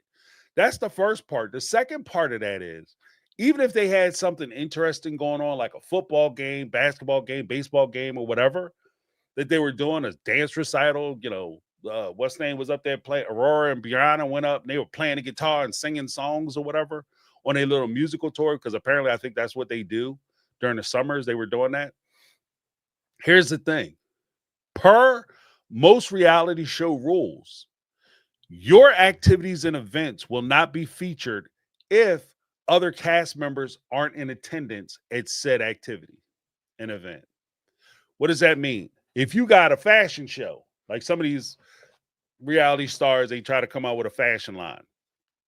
And then when they come out with their fashion line, you always wonder, why is there always the people that they hate showing up at the fashion show or their business ventures or whatever the case may be? Because the reality show makes sure that the thing is worthwhile. It's something that will fit into the narrative of the story that they're trying to tell. So if you have two people who dislike each other, they're going to be together and they're going to have an argument and a blowout. When they send them on vacation, that's why they send them all on vacations together or expensive ass restaurants together. Why are you going to go to expensive ass restaurant or your dream vacation and bring the person that you hate to that place? You about 2 seconds off their ass anyway. Why would you bring them to that particular event? That's why. because that's part of the rules. If TLC or the reality show is going to pay for it, then they have to have multiple cast members there. Robin separated her kids from the family. So no, they're not showing up to Robin's kids' stuff. And that's if they were invited. Because I could see a world where if, say, Dayton is playing baseball and his team is going to the championship, you want to get it on TLC. So you invite the sister wives and the cast and other kids to come see Dayton play baseball. The problem is that after they finish filming that day, if he makes it to game 2, guess who's trying to show up to game 2 with the cameras not trying to show up? We're not filming game 2 or game 3, right? We're not going to film that. But the sister wives and the OG3 and their kids trying to show up to that game. So she might not have opened the door for them to show up to it because, or, invited them because then they might feel like they could keep coming because she was dead set about keeping them separate. So I think that might have played a part into it too. So it might not be that for lack of effort. It might just be that TLC didn't find their storylines interesting or compelling. Because to be honest with you, after season 18, season 19 of watching Homegirl get her ears pierced and baptized, if that's the best you got, yeah, buddy. Yeah, buddy. Especially when they got people walking out and leaving and they got all kinds of drama that they have going on. How pissed would you have been if you would have watched something stupid like that? You know what I mean? I think that's why they did it the way they did it. But we got another Brittany, not Brittany. Okay, and last thing, maybe. I do want to talk about Robin and the allegations that she has put upon her ex-husband. And it is really hard for me as a viewer and as someone who generally operates under the politic of believing someone when they say that they have been harmed.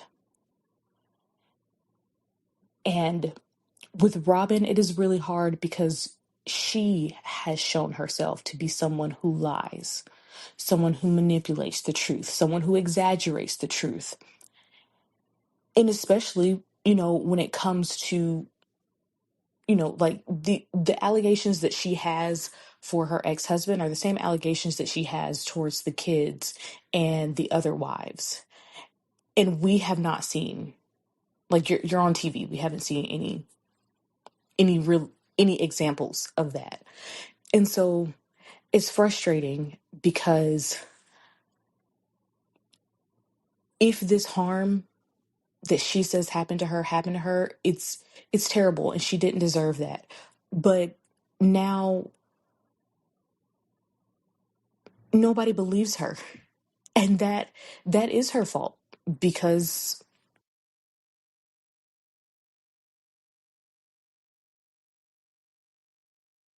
Oh, I think she picks up on the next one. Hold on. my bad. I cut myself off. It is her fault because she has not portrayed herself as someone who is trustworthy. That's not the edit. That's her. She lied about the whole dress situation. She manipulated, she's like, we have example after example after example of her manipulating or exaggerating the truth or outright lying to get her way, to make people feel sorry for her. And it's so unfortunate because,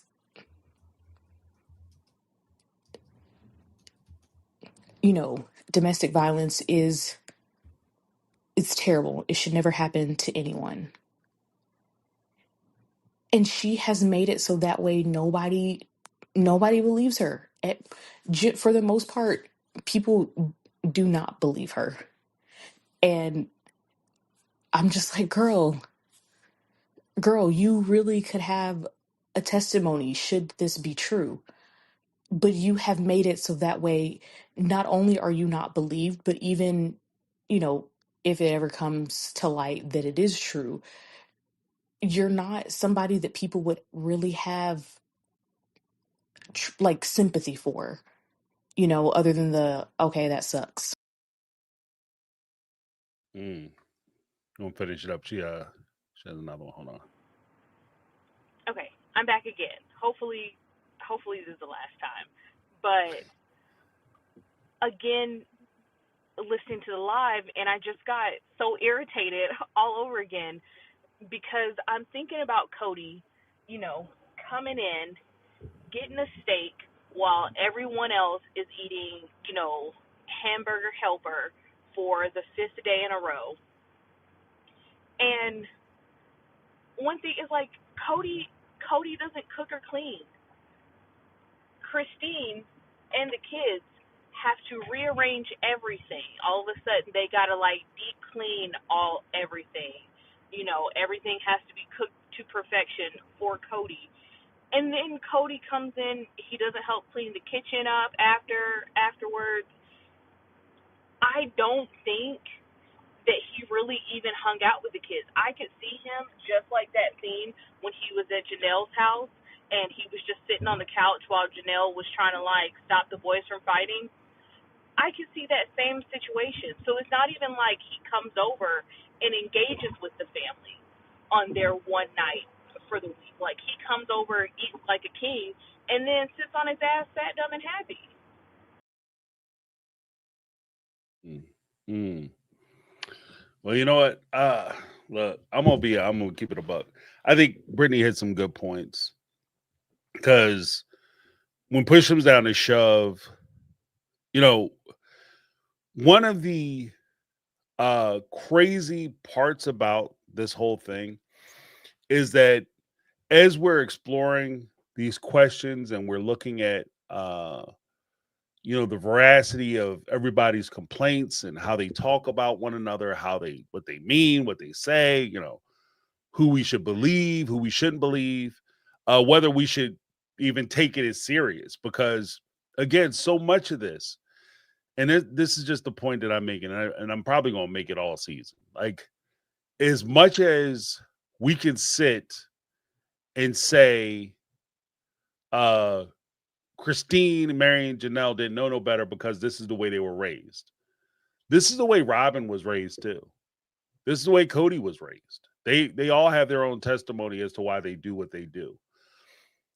Part of the problem is that the way we understand things and them expressing their things, they brought their lives and their lifestyles to us. I didn't go to them and ask them what's going on. Hey, tell me about this polygamous thing. Like I didn't. That's not a thing.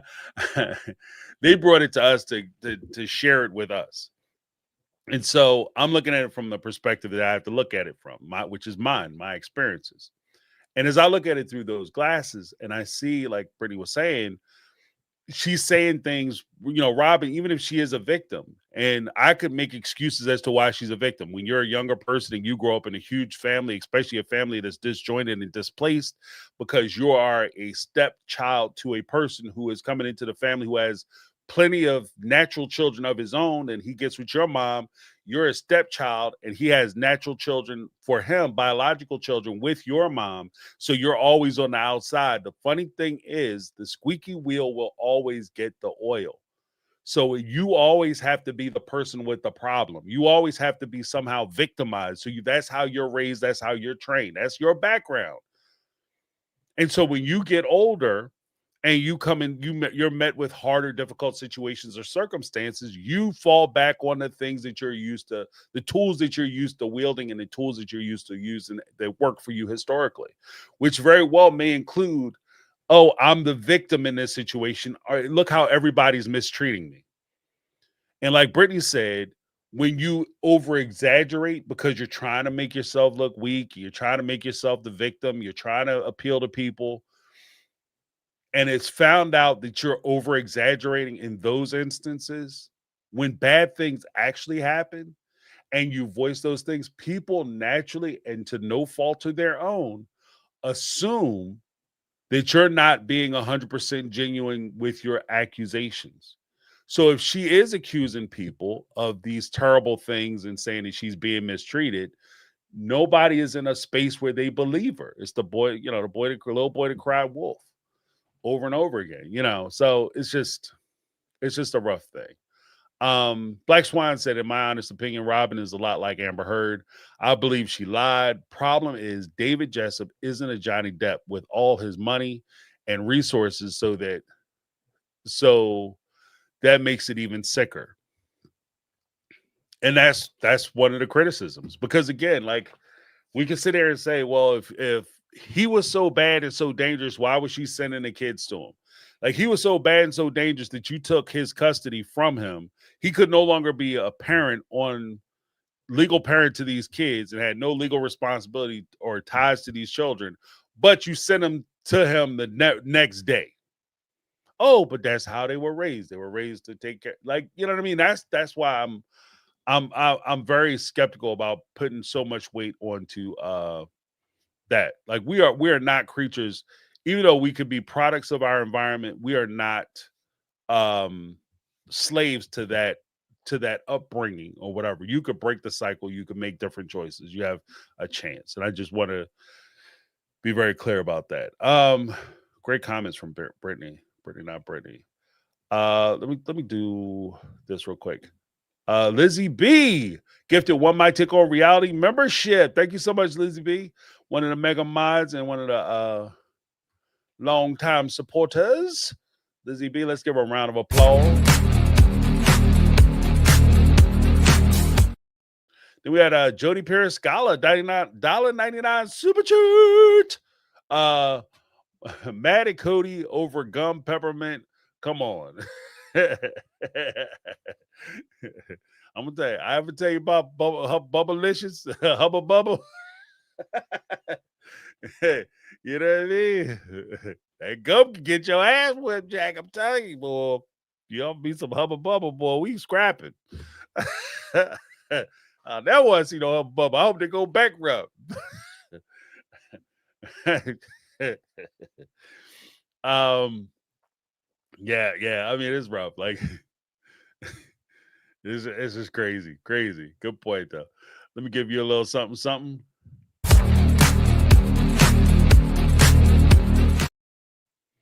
Then we had Michelle Woods up in the house, the $10 super chat. Hey, James, how are you? I tried sending you my streaming information like you requested in your last live, but I couldn't find your email address in your profile. Okay, I just sent I did send it to you. I put it in the chat. Just send it to my take on reality questions at gmail.com, and I'll try my best to make it to your next stream. I'll be in the audience cheering for you. Let me give you a little something. Yeah, if you want to drop, that's the thing. If you want to drop your stream information in the chat, you're more than welcome. You're more than welcome. Go check out, see what Michelle talking about. If you guys want to join in, I'll be up in the house. Oh, I forgot what I was doing. So let me just get that one. And so we have Megatron up in the house. I saw Megatron in the chat. Megatron, this was for you. Hey, James, my take family, y'all. I am fresh off my vacation. Took my sister to see her Cowboys play Saturday or Sunday against the Giants. So that's why I missed you guys Thursday and I missed you guys Sunday. But I am at the part of Christine's book. I'm almost finished with it, but I'm at the part where she's talking about Isabel crying for Cody after the surgery. And when she called Cody for Isabel asked Cody to just sing me a song since you can't be here. Yeah, we gonna have to Megatron dropped another one. I don't know why every time I do the SpeakPipe it gets cut off, but as I was saying, Christine called Cody for Isabel after the surgery because she was crying for him, and Isabel asked this. I don't even know what he is because he ain't a man, he ain't a daddy, but this Creed. She asked him to sing her a song, and he gonna tell her no. I don't feel like singing. This is what pisses me off with Christine and Janelle and Mary. Y'all are allowing this some bitch to keep treating y'all kids this way. And it finally took him saying, I'm not going to give you none for you to leave him. Now, you should have left him when he messed Truly over. Now he doing it to Isabel. Oh my gosh. Megatron. Some bitch. look, I'm gonna be honest with you. Like, I'm gonna keep it all the way a buck. There's a lot, and somebody brought that up. Like, well, um, I guess I keep ringing that bell because it just keeps striking me. It just keeps hitting me every time we talk about it. That as we're sitting here saying, like, oh well, you leave when you're ready to leave, you've done when you finished. I agree with that. I think that is a thing. I think that's a phenomenon. Um, and again, I think that how you're brought up and how you understand the world it plays a part, plays a big part in it. But if we're going to give Christine, Mary, and Janelle that grace, then when we have to give Cody that grace. For instance, he's mad because he didn't go to the surgery because he told Christine not to go. He told her she can't go. And she was supposed to follow his instructions based on their culture. He had every right to tell her not to leave. If anything, in some respects in that culture, he was remiss because he left it up to her. Okay, you can do what you want to do, but I'm telling you not to go. He gave her a choice to go. According to this culture, he wasn't supposed to give her a damn choice. You're not going anywhere. You're gonna sit your ass in the house, and you gonna stay in the house until I come here and here's a list of things that you're supposed to do for your household so that I can come by. You have to do these things so that I can come by on my once every 2 weeks when I get tired of humping and bumping with Robin. I'll swing through for a little respite so I can come over here and get my rest so I can go back and pleasure my wife. That's his right as the patriarch or as the priest head of that family. So should we not judge him based on like our understanding, or should we just understand what I mean? And that's kind of where I'm at. So I'm not dragging anybody. I'm not pointing fingers at anybody. I'm just saying that that's the reality of where we are. So we are judging him based on his behavior, based on how we understand and interpret the world. And when he tells her, like, I don't want to sing. Oh, Dad, since you couldn't make it, since you couldn't bring your happy ass down here to check on me, I want to hear you sing, Dad. Can you sing me a song? Sing me a song, Dad. Make me feel better. Even though I woke up, I was missing you when I woke up. I didn't know where you were. I was calling for you. You weren't there. I thought you would come anyway, even though you said you wasn't. I thought you would come because you said you cared about me and you didn't come. Could you sing me a song, Dad? No, I ain't singing you shit. I'm tired. I don't feel like doing it. I'm gonna go hang out with my family. I sing my kids. I gotta sing my voice so when I put my kids to bed. You according to that faith, you're not supposed to question that. To their community, you're not supposed to question it. If he said he don't want to sing your damn song, that's too bad. Too bad, so sad. Oh well. But I'm looking at that and I'm like, that's a shit dude. You can't sing your daughter a song. You go if your buddy called you up and asked you to sing a song, you know what I mean? You would sing the damn song. If your friend, when he asked you to do his wedding, if he'd asked you to, hey Cody, I want you to break out in song and serenade my wife, would you do that? Yo, be my pleasure. Yeah, I'll do it. Because bros before hoes, brother. Right? I don't understand it. I'm not going to sit here and pretend like the shit's okay because I didn't grow up in that community. I'm not going to sit like, oh, yeah, I mean, totally disregard your daughter, put her in a bad situation, let her feel like she ain't worth shit and she's not important to you because you're mad at her mom and that's acceptable. It's not. It's not okay. This is not okay. And in the same way I could criticize him, I could turn that same lens on Christine. Like the fact that this dude treats you consistently, if you can look back and you say that this man consistently treated your kids like shit the entire time, or from the time, like even if it's, it just recently happened from the time Robin came into the family. Robin came into the family 15 years ago. She's almost been there for 2 decades. And you just left. So he's been treating your kids like this. I mean, it just got nastier.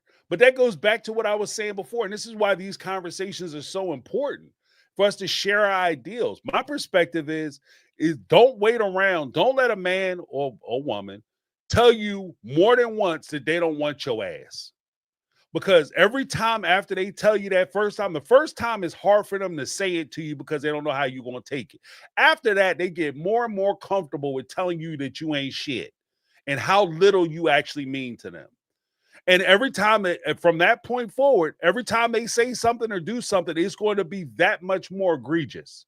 And it's going to be that much more hurtful, damaging, and potentially dangerous.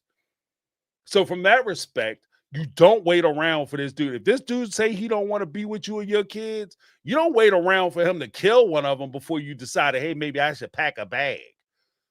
You understand what I mean? Because he's already telling you what he about. And it's, I understand hindsight is 2020 and retrospective is perfect vision. I get that shit. But at the same time, the same way you learn these lessons, you try to pass it on to your kids so your kids don't fall into the same trap. And hopefully they pass it on to their kids so their kids don't fall into the same trap. And that creates a standard. This dude telling you that he don't give a shit about you, like that's him telling you that he don't give a fuck about your kids. Pardon my French. He telling you straight up he don't care. I don't care. Dad, could you sing me a song? That is the most cold-blooded shit you could. Man, that shit is cold-blooded. That's cold-blooded. Okay? I don't care what church you at. I don't care how you was raised. That shit is cold-blooded.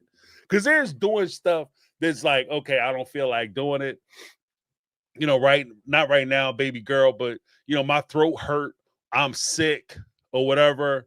But you know what? I'm gonna come down to the house. If you have to beg off because for whatever reason, I'm at work and I can't sing to you right now. Whatever you have going on, I can't sing to you right now. But here's what I'm gonna do, baby girl. We're gonna set up a little picnic or something because it's still COVID.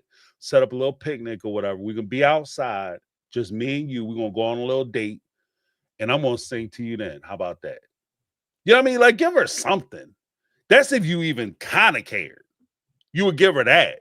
I can't do it right now, but we're going to set something up so I can do it for you. My throat's sore. I don't have my guitar handy. Let me get my tool. Let me get my axe. And then we're going to get it together and I'm going to sing you a song.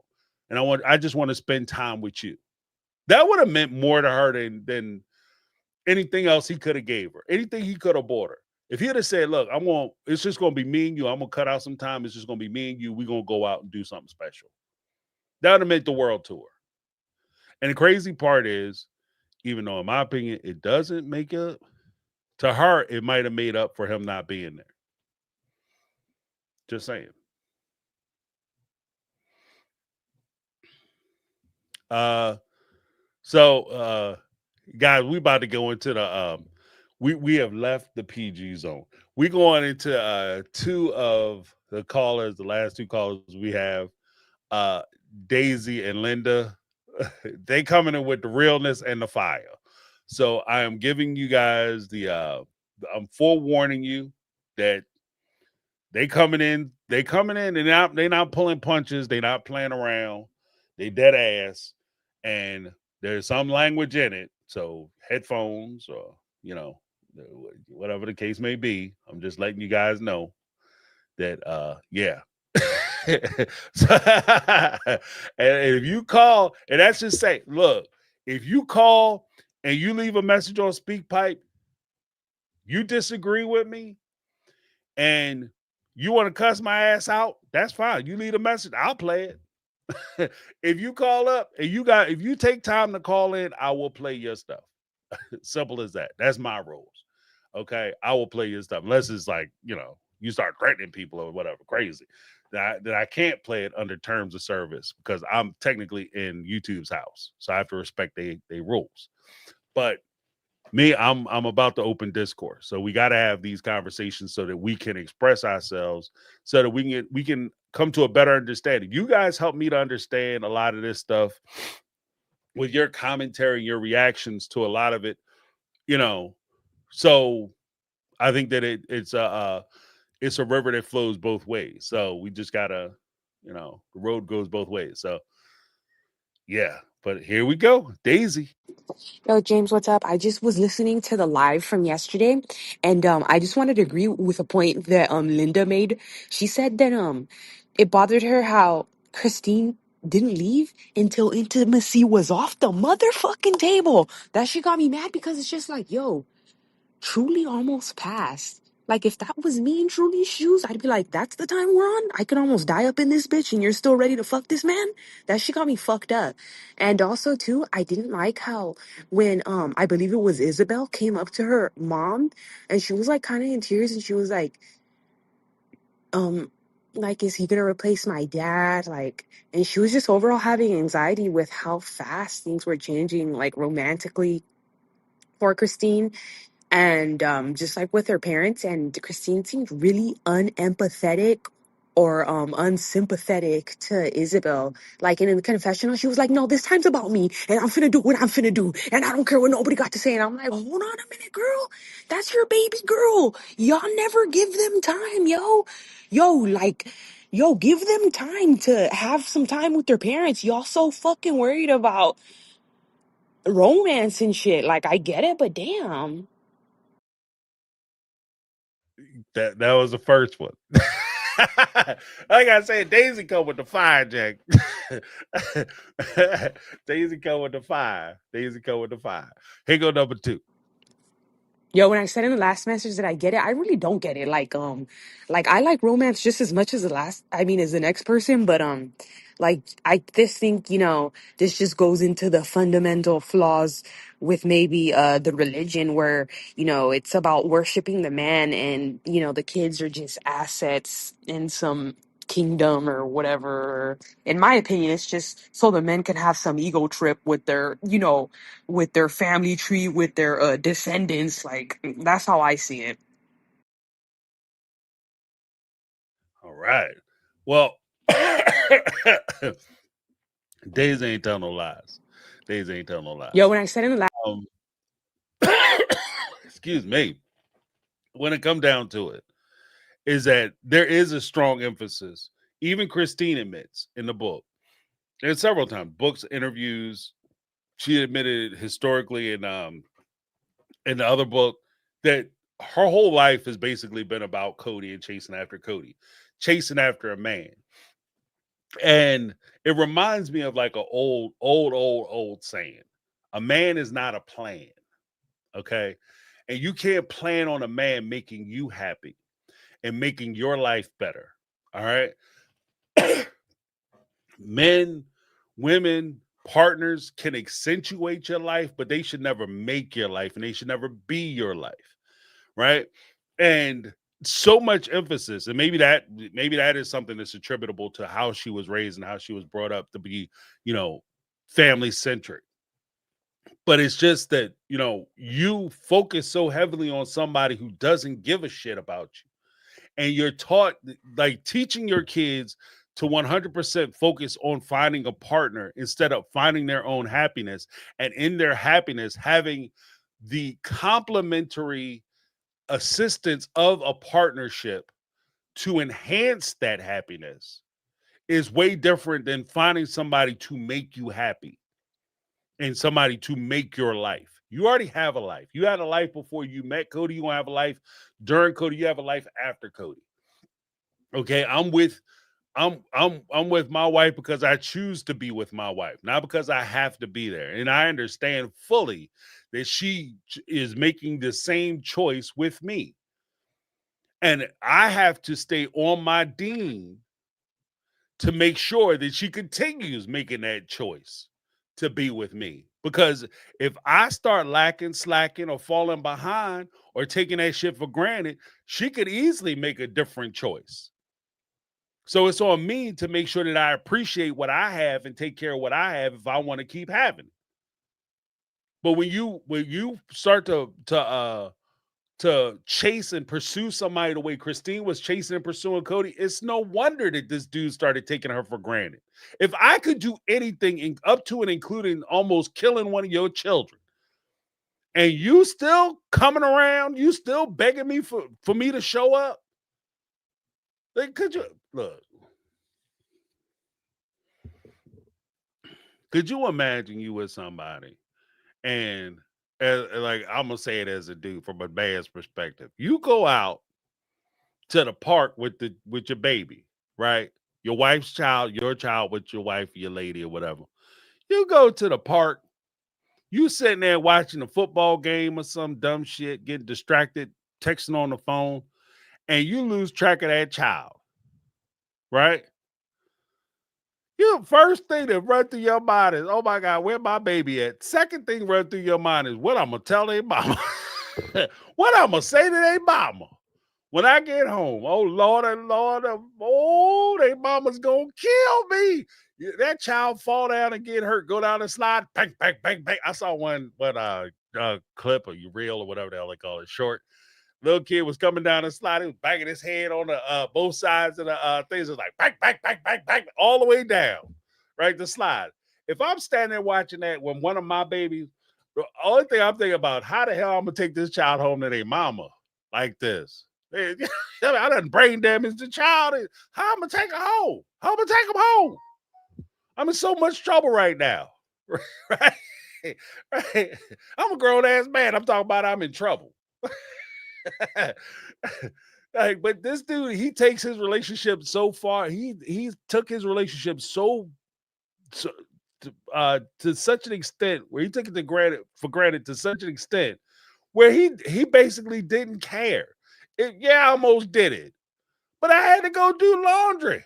I had to take care of the woman. Look, I was doing laundry for my family when your child almost, kicked the bucket. I was sitting with my family playing the guitar, singing songs with my other children, with my kids, when Isabel was asking me about singing her song. My throat was tense, or I couldn't strain myself because I had the song I was planning on doing with my other children, and that was the most important thing. So in a way, by her rolling the carpet out for him, she made it okay for him to treat his kids that way. He grew up thinking it, he was conditioned. And again, we start talking about like environments and social pressures and all that. There is a point of condition as well, where if you let somebody get away with something for so long, you can't expect them to start acting different. And you are contributing to that behavior because you've conditioned them to be able to expect that. When I say that if I take my child to the amusement park and I lose them, or something happened to my child, I say, oh, it's going to be a rough way home because I'm conditioned to think that if I'm trying to come home with a hurt child, a missing child, you know what I mean? I'm going to have a rough way to go at the house. It's going to be a tough Christmas. Cancel Christmas, asshole, because it is over. That's how I'm conditioned. But if you're conditioned to think that I can do whatever I want, however I want, whenever I want, with whomever I want, and there's nothing you're going to do about it, then yeah, Cody has every right to look surprised when she leaves. He has every right to be angry when she decides that she no longer wants to participate. I don't understand why you leaving me now. I mean, all the terrible things I did, and you leaving now? But guess what, y'all? We're not done with Daisy. We're not done with Daisy yet. Just as far as holding them accountable as a collective or whatever, like we already know that Robin allegedly was misappropriating money and she was shameless about it. And overall, she's just a really fake person and she acted like she wanted the family to work, but she didn't really want the family to work. And I feel like the other wives, they really did want the family to work. Like they were okay with Cody breaking off a piece of the magic stick every now and then.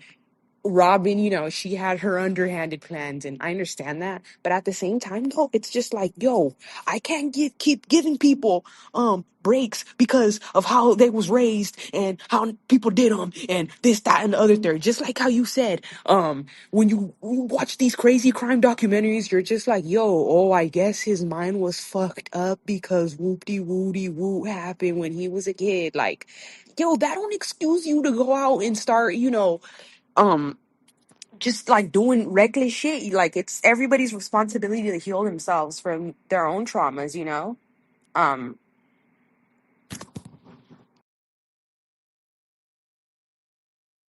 Oh, she get cut off? Yeah, I think that ended.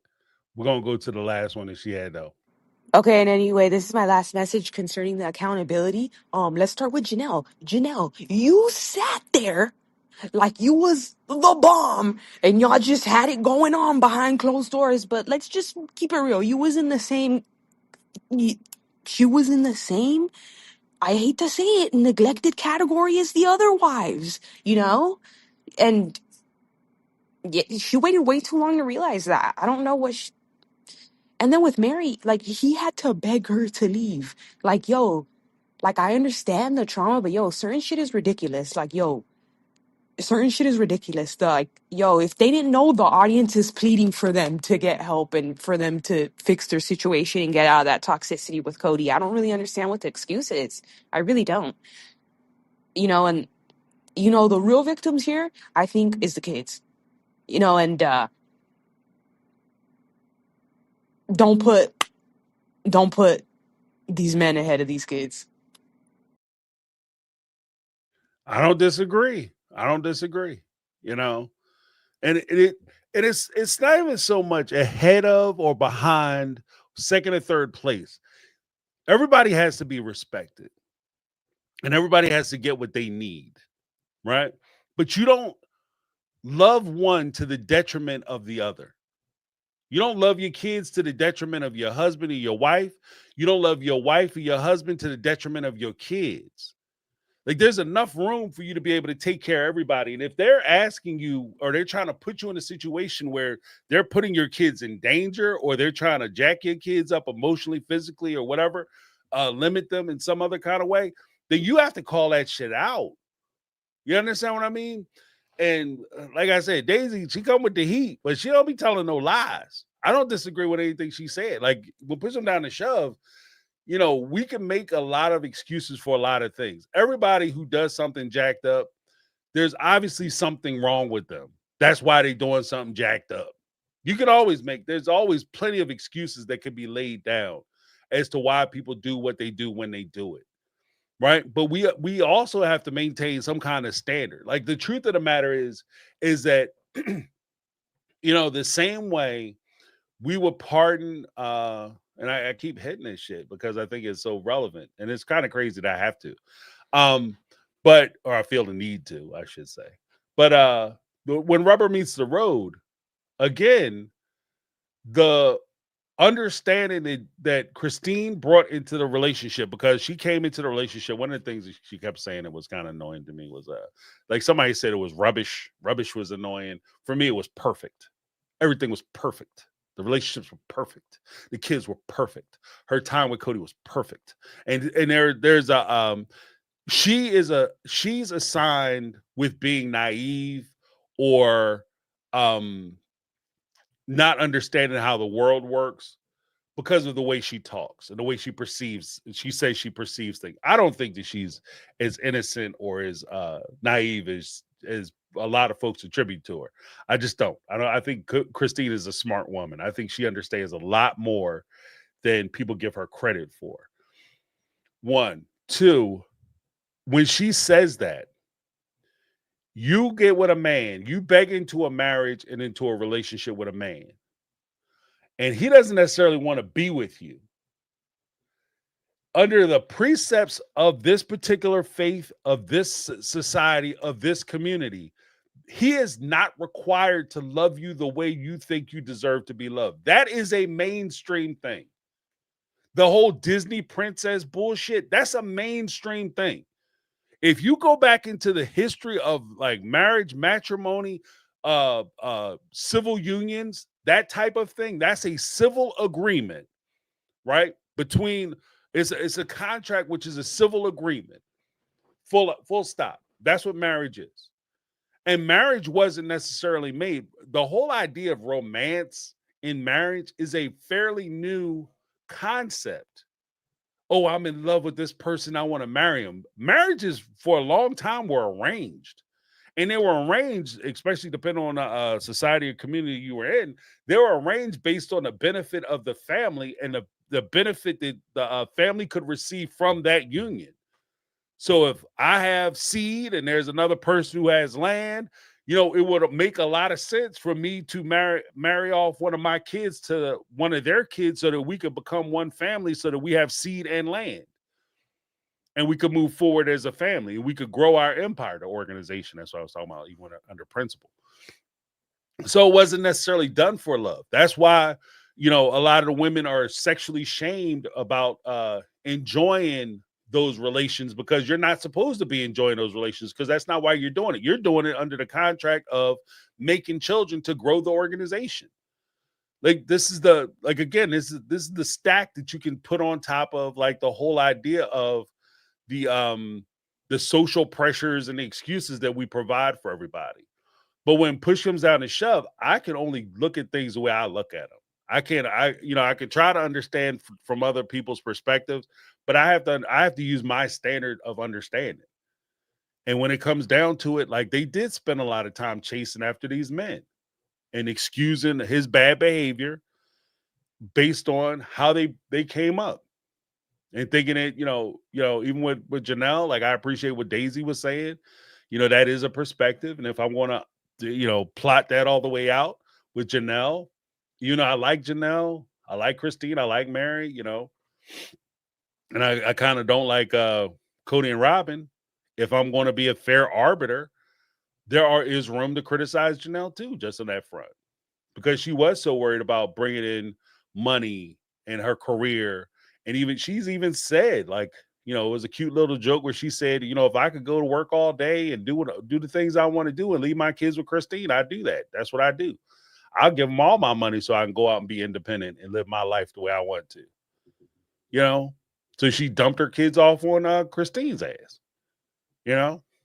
So I mean, there's room to criticize, but that criticism will come with under the, going back to what somebody had said earlier, that will go from like how we understand things and how we see the world.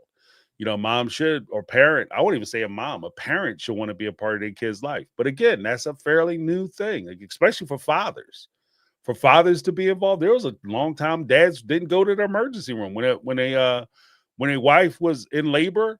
They would drop them off at the hospital, go down to the bar down the street, and they hear what the baby is at the bar.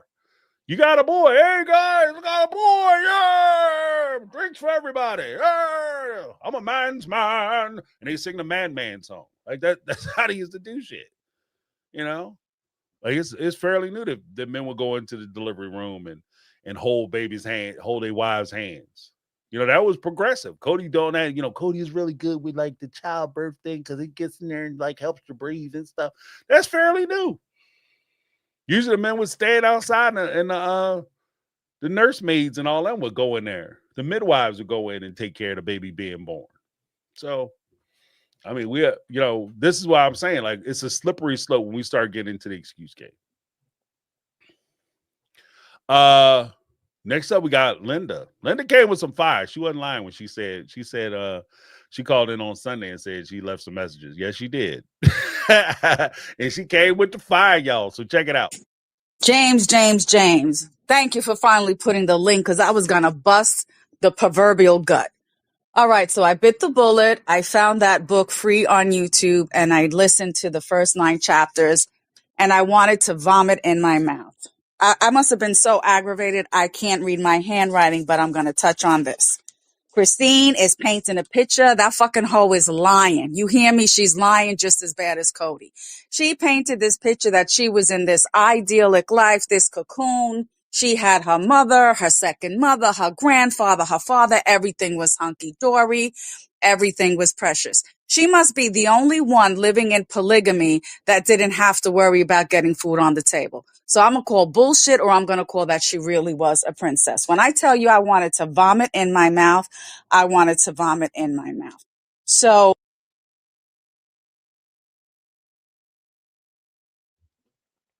I think, did it cut off? Still playing. It's still playing. liberal AUP that was more family orientated, and that they didn't do child brides and none of that, I call bullshit. I'm going to call bullshit again. But here's the juicy part. If you had such a wonderful upbringing, such a wonderful childhood, food on the table, roof over your head, a loving family, a loving father, would you not want the same for your children? I, Oh, we're gonna have to go to the second one. Hold on. right? Wonderful childhood. Wouldn't you want that for your children? So she saw Cody when he came in. First of all, alarm should have gotten off. This is someone who just joined at 22 years old because his parents did. So he doesn't know the first thing about this. But evidently he was the bad boy. Like from her, what she said from her writing that he, pushed against, he did what he wanted to do. He was a free thinker. He put a spin on everything. Hello. Wouldn't that disrupt your idyllic take, your lovely little childhood in the AUB? Wouldn't that be a red flag?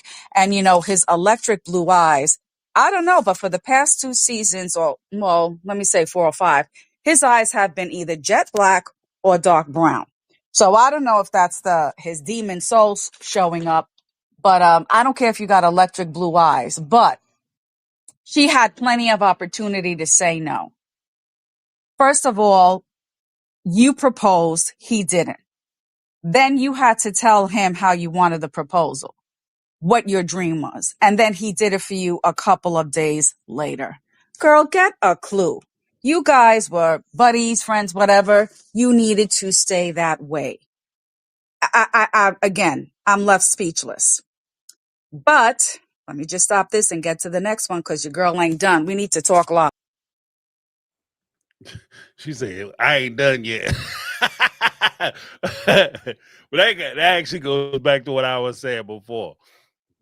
The craziest thing, even in like that manosphere, they have a bunch of people like the incel people who can't, like basically dudes who can't get nobody, and they mad at the women because the women don't want them. So they instead of you fixing what's wrong with you, you be like, you women don't want me. You don't know what's good for y'all.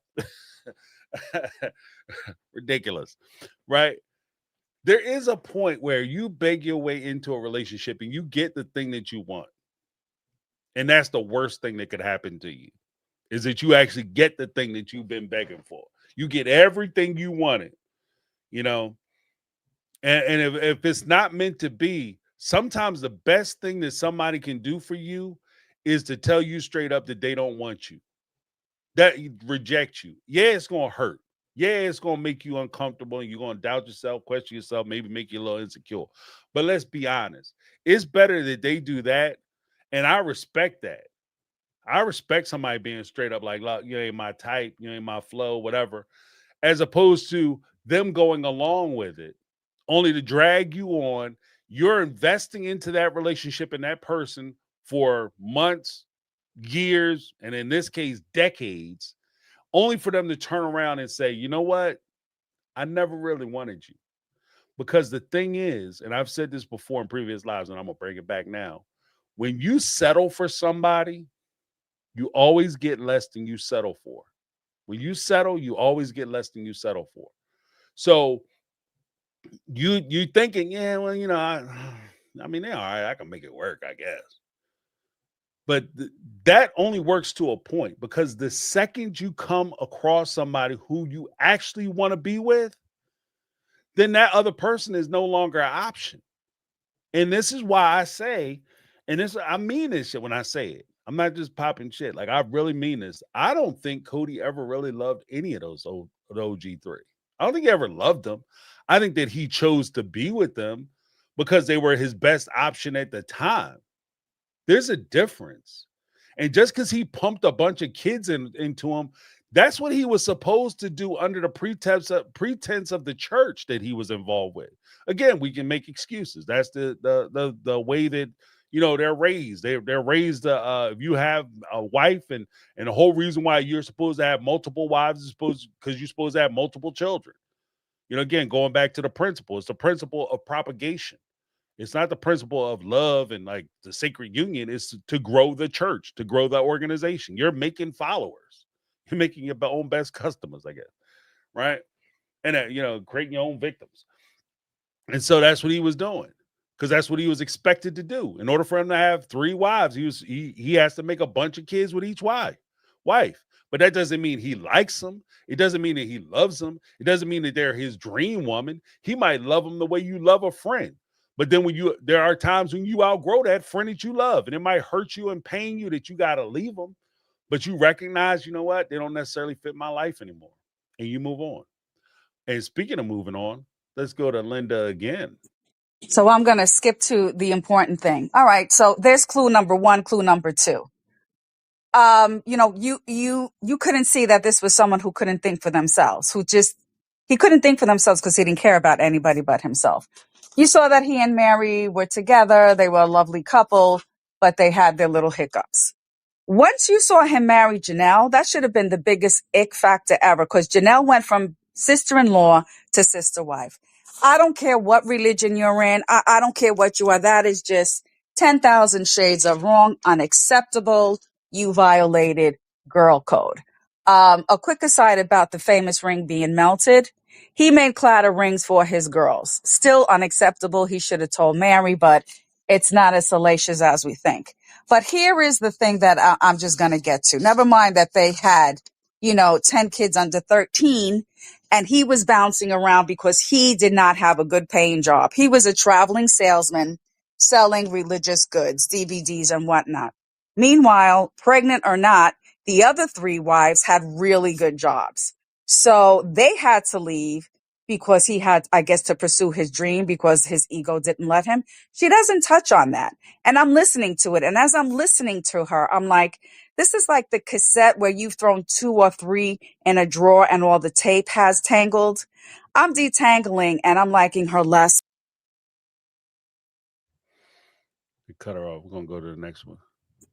So I'm going to skip to the important thing. All right. So there's clue number one, clue number two. You couldn't see that this was someone who couldn't think for themselves, he couldn't think for themselves because he didn't care about anybody but himself. You saw that he and Mary were together. Oh, okay. Just replay it. Hold on one second. Go to the next Here one. here is the flag where I would have said, I'm out of this fucking shit. She was pregnant with, I don't know if it was Gwen or I don't know if it was Isabel. I don't care. He had a job where he could come home every day, but he was picking up a colleague and dropping her off. The woman was interested. He was interested, but neither one of them were going about it the proper way. No one spoke to the wives. She didn't introduce herself to the wives as that. The girl didn't ask to start a courtship. Cody would spend hours on the phone with her because she would call him at home. Now, if you're calling a man at home, that means he gave you the okay, right? Mm-hmm. So Christine was not liking it. No one's following the rules, blah, blah, blah. She told Christine and Mary, the next time she calls, give me the phone. Tell me how that hoe called. And Janelle went and said, oh, she's on the phone. And Christine is like, give me the phone. And she goes, I gave it to Cody. He's talking in the garage to this woman while the brother was there. And Christine came with her big old belly, screamed to the woman that what she was doing was inappropriate, snatched the phone from Cody, and told the both of them that is inappropriate, that even if she backed off and did what she was supposed to do, she would not be accepted in the family. Christine ended his affair with this woman. I like to know how many other affairs this piece of shit. Oh, hold on. So this piece of shit must have had more than one affair, and you could see the disrespect. He did not freaking care. The freaking hoe was calling his house and his wives were picking up. So what did he say? I'm thinking about courting her, or she's part of, it's a work thing. So this is the point that I'm getting to. If Christine was able to put the kibosh on this woman, how the hell did the 3 of them not get together and put the kibosh on Robin? Because they were moving from Lehigh to Vegas. They didn't have a pot to piss in. Their cars were falling apart. We all know it was a big lie, but let's just go with the big, beautiful lie, right? But this woman came in with $30,000 debt. She has 3 kids. She is divorced. She's trashing her husband. Not one of these 3 dumb ass heifers vetted her. They have a process and they didn't do it. Why? Because the church had left them. The church told them don't do it, and they were more or less kind of released. I don't know if they were really excommunicated. But Cody got into polygamy because he wanted to get all the ass he could get and not have to pay for it and be allowed and have the excuse of putting God, this is how I'm getting to heaven. That mofo was going to hell. He's going straight to hell. And Christine and the rest of them need to go with him because none of them are mothers. Not one of them. Both women before. Hold on, y'all. She's on the roll. We ain't gonna So stop it. this piece of shit must have had more than one affair. And you could see the disrespect. I don't know if I could finish this because what I'm seeing is she saw all the red flags. She had ample opportunity. Hell, she could have left after that marriage was consummated. She could have left when he cheated because they were still in the AUB, and she could have accused him of not being a righteous priesthood leader or priesthood leader, whatever the hell they're called. But what I'm not understanding is you were raised right and strong and with love and with backing, but you're going to live in this quagmire. And then on top of that, the D is not even good. But then you decide to end it. You don't end it when your baby almost died. And I don't know why she didn't have Robin call because his ass would have been there quicker than Flash. But you didn't even think of leaving. You didn't even think of questioning him. I don't know if she did because I don't know if I could finish the rest of this book. But the surgery with Isabel, come on. I'm sure there were other things in between that we didn't know about. And I just heard you say before I called, Janelle approached her and said, let's stay. Yo, they could all kiss this Puerto Rican ass because they're all a bunch of stupid heifers. I am so done. I need to purge the time that I spent watching this show and get this shit out of my system and just pray to God that there is a comeuppance. For all of them. Every single last one of them. Now, when I said Linda was coming with the fire, y'all. Oh man. Yeah. I mean, just to go off the thing, I will say this: when I was sympathetic with the whole situation with Christine, and this is one of the dangers when you start talking on the book. I said this before too. Like when you start doing the books or the spinoffs, and we get to see more of you without the relative cruelty, incompetence, and just downright degeneracy of Cody or Robin, and you don't have that to shield you. And I'm just looking at you. It did seem cruel the way she went after this particular young lady. It did seem bullyish. Like that did seem like mean girl shit. Like, oh, I'm going to defend my family because apparently she was the one that was all riled up about this girl who is this woman. I don't call her girl. This woman who Cody was riding back and forth to work. Yeah, he was having an affair. Yeah, he was. Because like Linda said, like we're going to keep it all the way a stack. If you got a woman calling your house, your ass is way too fucking familiar. You are way too familiar. This is something, the first time you do something wrong, you hide it. You are super careful. You know what I mean? Like you have something that you hide and you keeping it away. You take it and you put it up in a secret space and you hide it. You raise the clothes just perfect and you cover it up and you have like a string or something, a piece of tape to reveal whether somebody's even come close to messing with it because you're trying to keep it a secret. The more you do something, the more you become accustomed to doing it and the more okay it is that you're doing it. And it's when people start slipping up. So when people get caught cheating, a lot of times that ain't the first time they cheated. They get caught cheating because they got too casual with it. And with Cody, like the fact that you could have this woman calling the house and you know she interested in you, and the fact that you know better, and you got her calling the crib, like she just calling the crib to chat with you and talk to you, and then you gonna get up in the morning, yeah, girl, I see you tomorrow. I see you tomorrow morning when I come pick you up and take you to work. I ride you. Shit. But when Christine's revelation to that whole thing, what is she like? She came out in the book and was like, "Yeah, I told Mary and Janelle, like she called again. You give me the phone, son, because I'm gonna dead all this shit. Like she don't understand who she messing with." And then she upstairs supposedly sleeping. She in a room sleeping, right in Lehigh, and Cody's outside with his brother and his buddies or whatever. The woman calls again. Janelle come down and get Christine and tell Christine, like, oh, the woman's on the phone. Give me the phone then, son. I'm about to handle this. Oh no, I gave Cody the phone. So she get up out of her bed, come upstairs, and kick, I can see her kicking him down the garage door and start housing Cody. Give me the phone. No, give me the phone. And she take the phone and start barking at this woman, telling her how she disrespecting the house, how she disrespecting the family, how she don't need to be calling no more. And this what it is. And you ain't never coming in the family because I'm the one who gonna keep you out because I ain't never going for this, son. I'm the one, son. I'm the one. You need to be here kissing my ass. And you didn't even do that. You didn't call and talk to this man. You should be here kissing my ass. That's what she said about this young lady. But you ain't had none of that smoke for Robin. Yeah, none of that smoke for Robin coming into your family. Coming in with 3 kids, $30,000 worth of debt. Because she came in and was nice to you. And she said some cool shit to you. She treated you good. She fooled you on the way in. Because Cody was seeing her and talking to her for weeks on end without you knowing about it. How come you didn't have the same smoke for Robin's ass? You know what I mean? And it goes back to what I was saying before, because at the end of the day, you didn't have a say. Yeah, I mean, maybe Cody was kind of interested, but at the same time, maybe he already got what he wanted.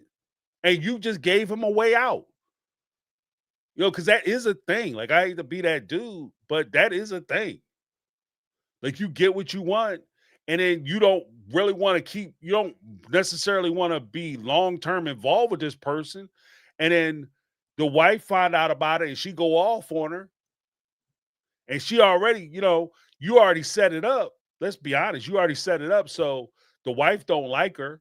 So Christine don't like her. So you knocked her down. You did what you wanted to do. You blew her back out. She calling the house. Christine coming there and start barking at her. You don't be calling the house no more. Whoop-de-whoop. Going crazy. Then if she ever come back and say, so she'll go away and you don't have to deal with her no more. Cool. I got what I wanted. Got them guts. And then, I don't have to deal with her no more. Or if she come back and try to tell on you, oh, Christine, she just saying that because she mad about you breaking her up. And now she trying to break up our happy home. I ain't realized she was even like that. That's why you was right, girl. She ain't nothing. She trash. She trash, girl. So, I mean, that's a possibility too. So it's like, I'll put it this way. I'm not going to slander the man and say he was definitely cheating with other people. But if somebody came out tomorrow was like, yeah, I was sleeping with Cody for years. Or a bunch of women came out was like, yeah, we was, Cody would come through, run through all of us or whatever. We found out he was on the show. He promised us that we get on the show too. And yeah, we gave him some and we never got on the show. Or they did get on the show and it was like the investor lady with the black guy who were talking about giving him the $2 million. Yeah, I mean, he get them like little stupid spots, The people, when he went back to the high school and everybody talking about how cool he was, he knocking them down too. Yeah, I'm giving you some of this thing. You bump me up on the show, okay? Okay, I'm gonna be famous. I'll be like the Kardashians. Show you right. Right? So, but if they came out and said that that's the case, I wouldn't be surprised. I wouldn't sit there and be like, no, there's no way Cody would have did that. Yeah, because he showed a level of comfort in having people call in the house. So no, this wasn't the first person he did that with. Plus, we know he did it with Robin by his own admission. His admission and Robin's admission, they knew each other before he introduced them to the family. In fact, he knew them for weeks. According to them, like in the books, what they revealed, he knew her for weeks. But I suspect he probably knew Robin's ass for a couple months.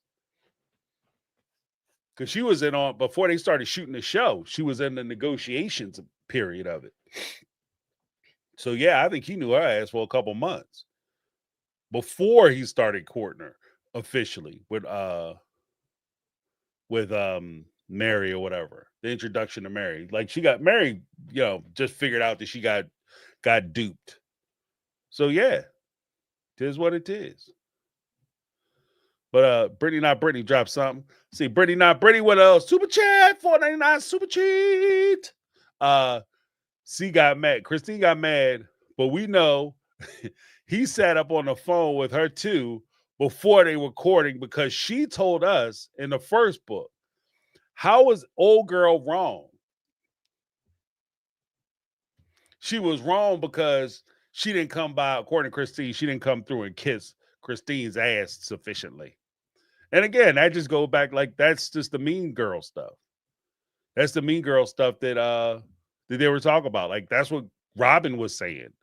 And that's why, like, the book, to some degree, when we go through the book, I might have to go through the book. But we go through the book, I'm going to demonstrate that in some cases, the book doesn't really do her any favors. You know what I mean? But let me give Brittany Not Brittany a little something, something.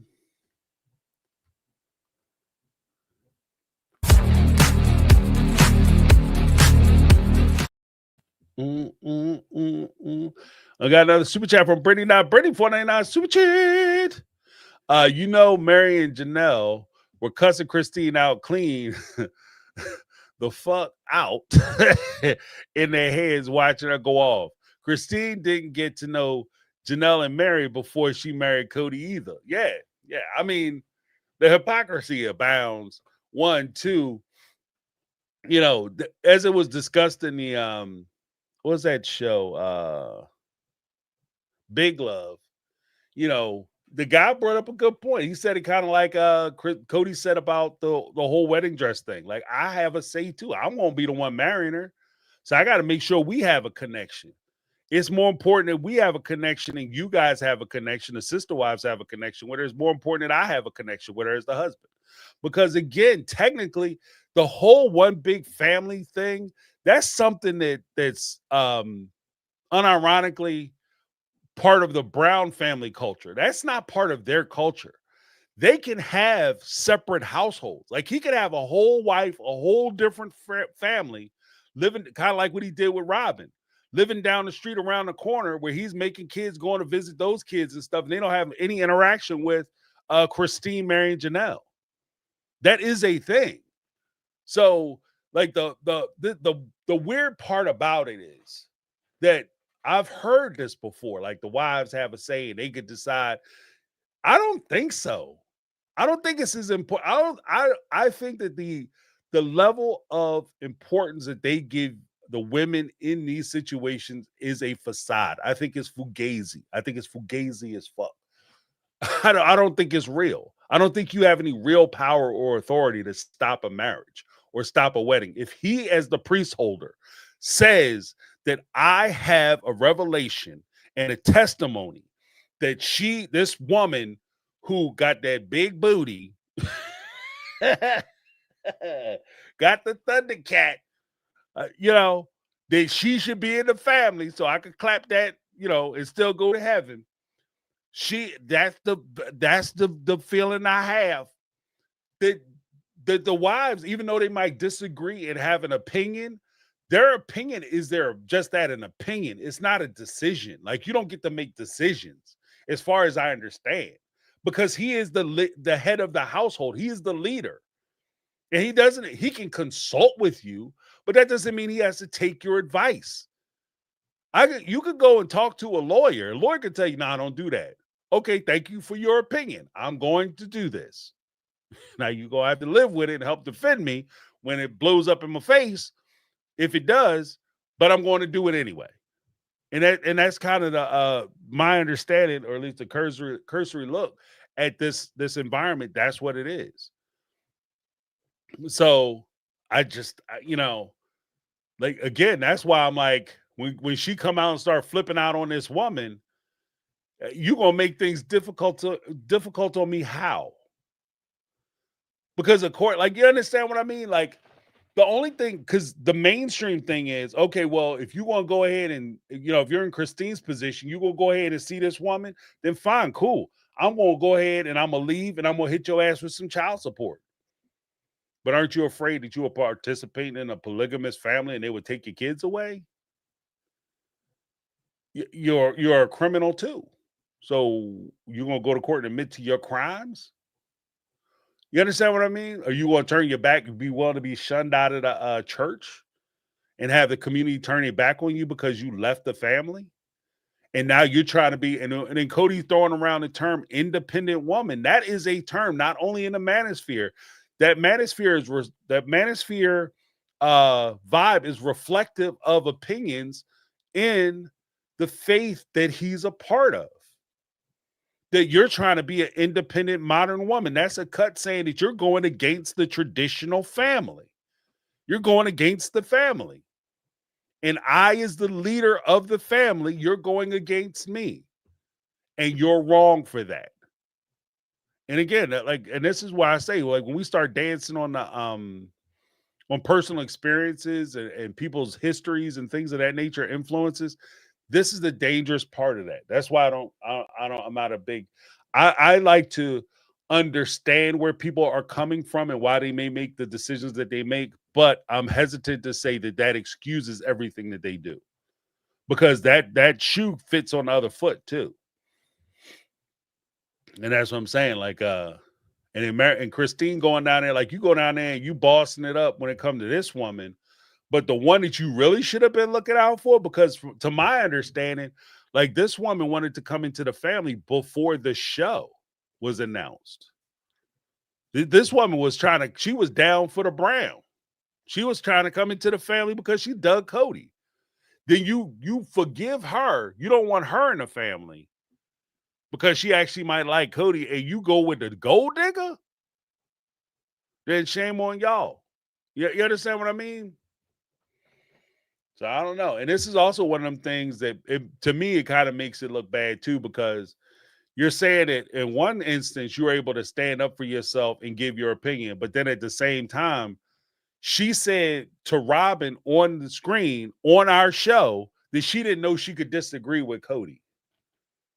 Remember that? She was sitting there saying that she was talking to Robin, saying, until you came into the family, I didn't even know you could disagree with him. I thought you had to go along with everything he said. But then in the book, you're like, yeah, I bossed it up. I went there. I told him and her, you're going to have to find a new ride. If I catch your ass in the car, ride with him, I'm finna snatch your wig clean off your head, just so you know. You catching both these hammers. You catching both these hammers. Left one made of iron and the right of steel. If the left one don't get you, then the right one will. You understand what I'm saying? So which is it? This is like one of the many, many, many inconsistencies between the book and what we learn on the show. But I don't know. We had some fire up and chow. Let me give Brittany a little something. I think I forgot, but we're gonna do it now.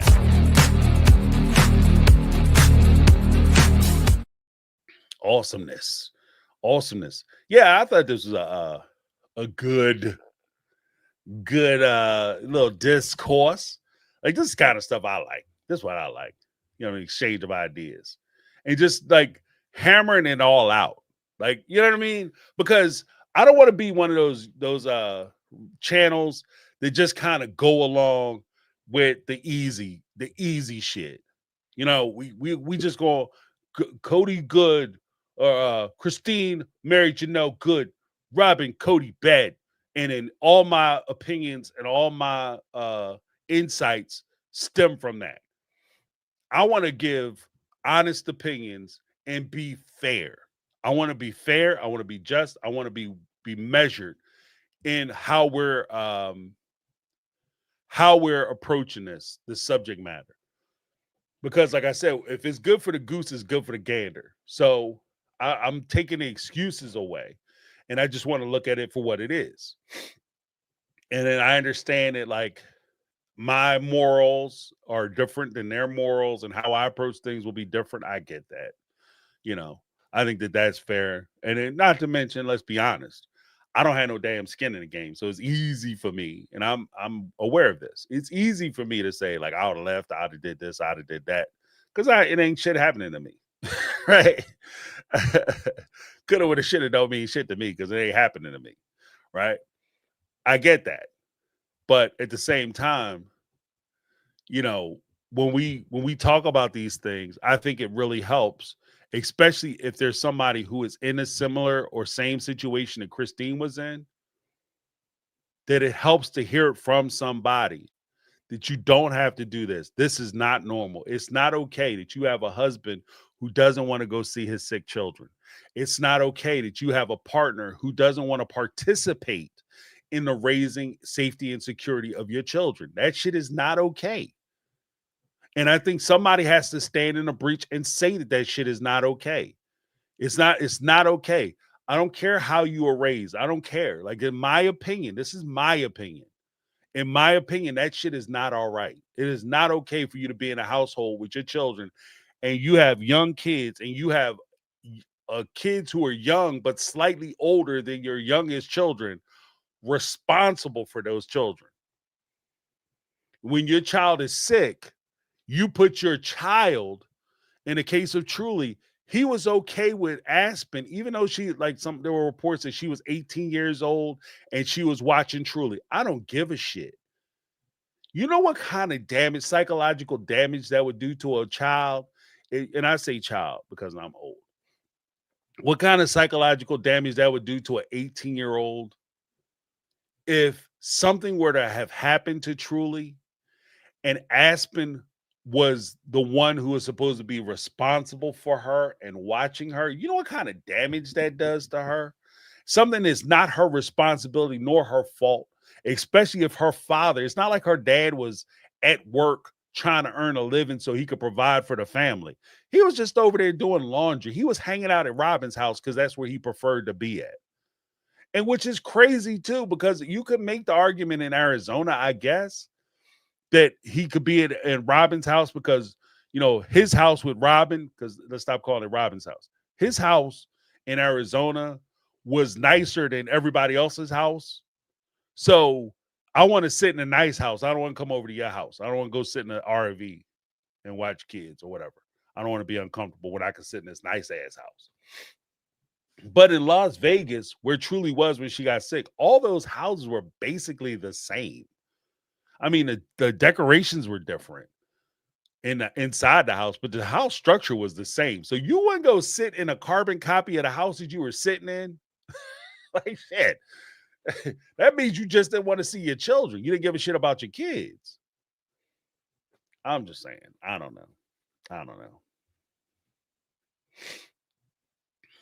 It's just,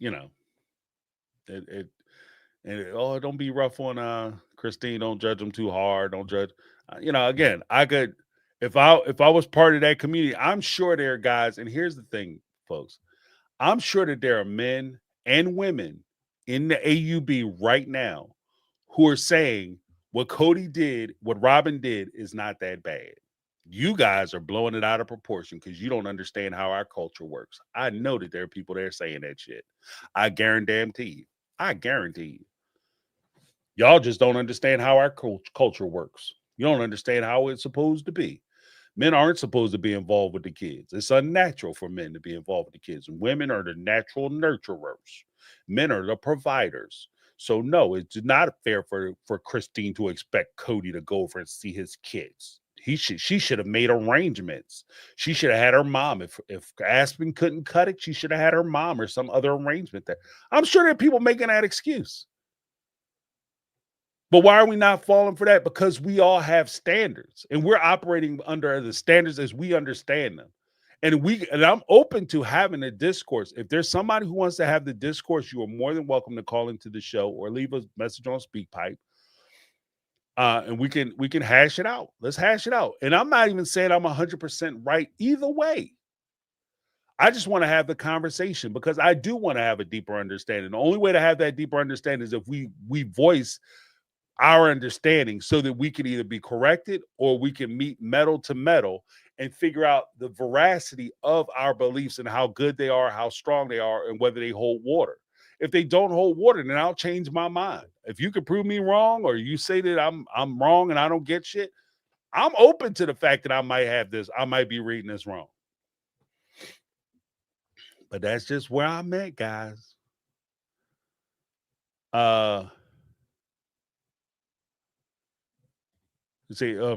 Rocky BB. Overall, I have tremendous grace for Christine, but I can't understand this one part. Yeah. I mean, there's a lot of stuff that is contradictory. A lot of the stuff comes off disingenuous. A lot of it comes off as, you're in a quest for money. I mean, the question is too that I'll leave you guys with. What if Christine, Mary, and Janelle were doing it for money, just like Robin? What if they were trying to position themselves just like Robin? The only difference is they didn't have Cody's ear. Because if you go back to any one of my tapes when I talk about this, the one thing I always said is, as much as everybody blames Robin, ultimately it's Cody's fault. Why is it Cody's fault? Because Robin couldn't do anything without Cody's permission or consent. Robin didn't have power into herself of herself. All her power flowed through Cody. Cody was the conduit of her power. Begs the question.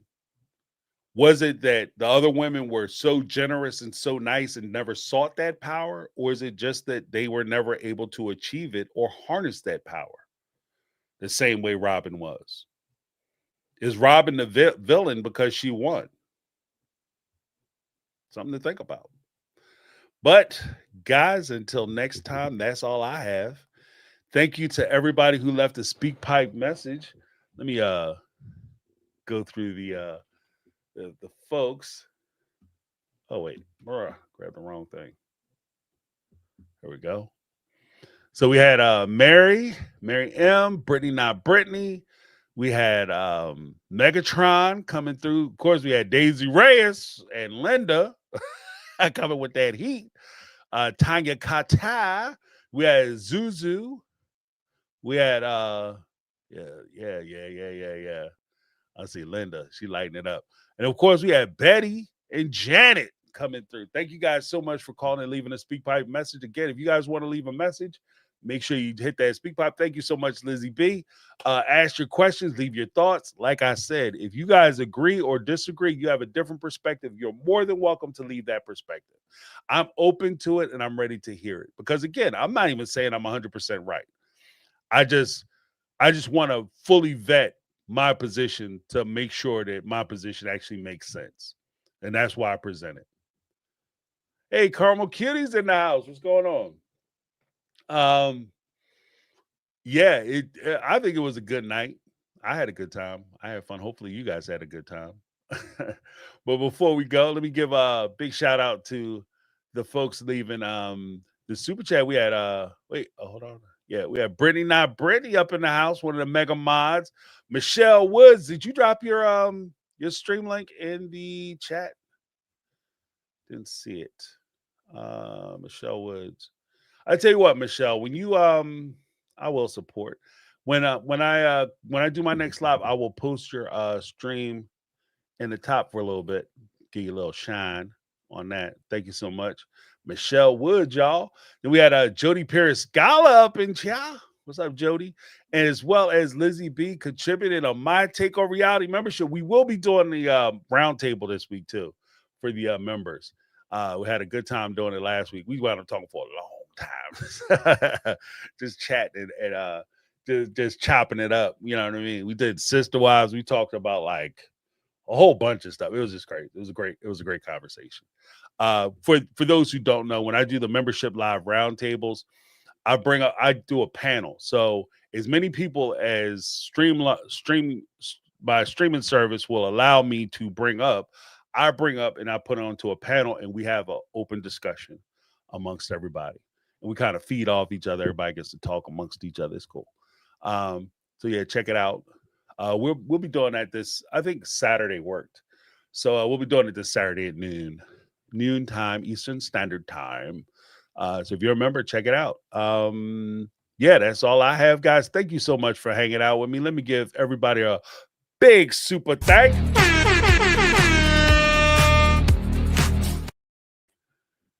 Yep. And I want to thank everybody who participated, everybody who called in, left super chats, everybody who kept it cool in the chat.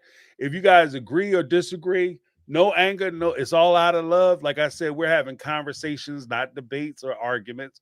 So I appreciate you giving me your perspective because it does help me to understand the situation more. You might give me an angle or a perspective that I hadn't considered. So I encourage you to give your thought, let your voice be heard because it is important. As you understand it or as you watch it, may help other people to understand it or see it in a different way or consider things that they may have never considered.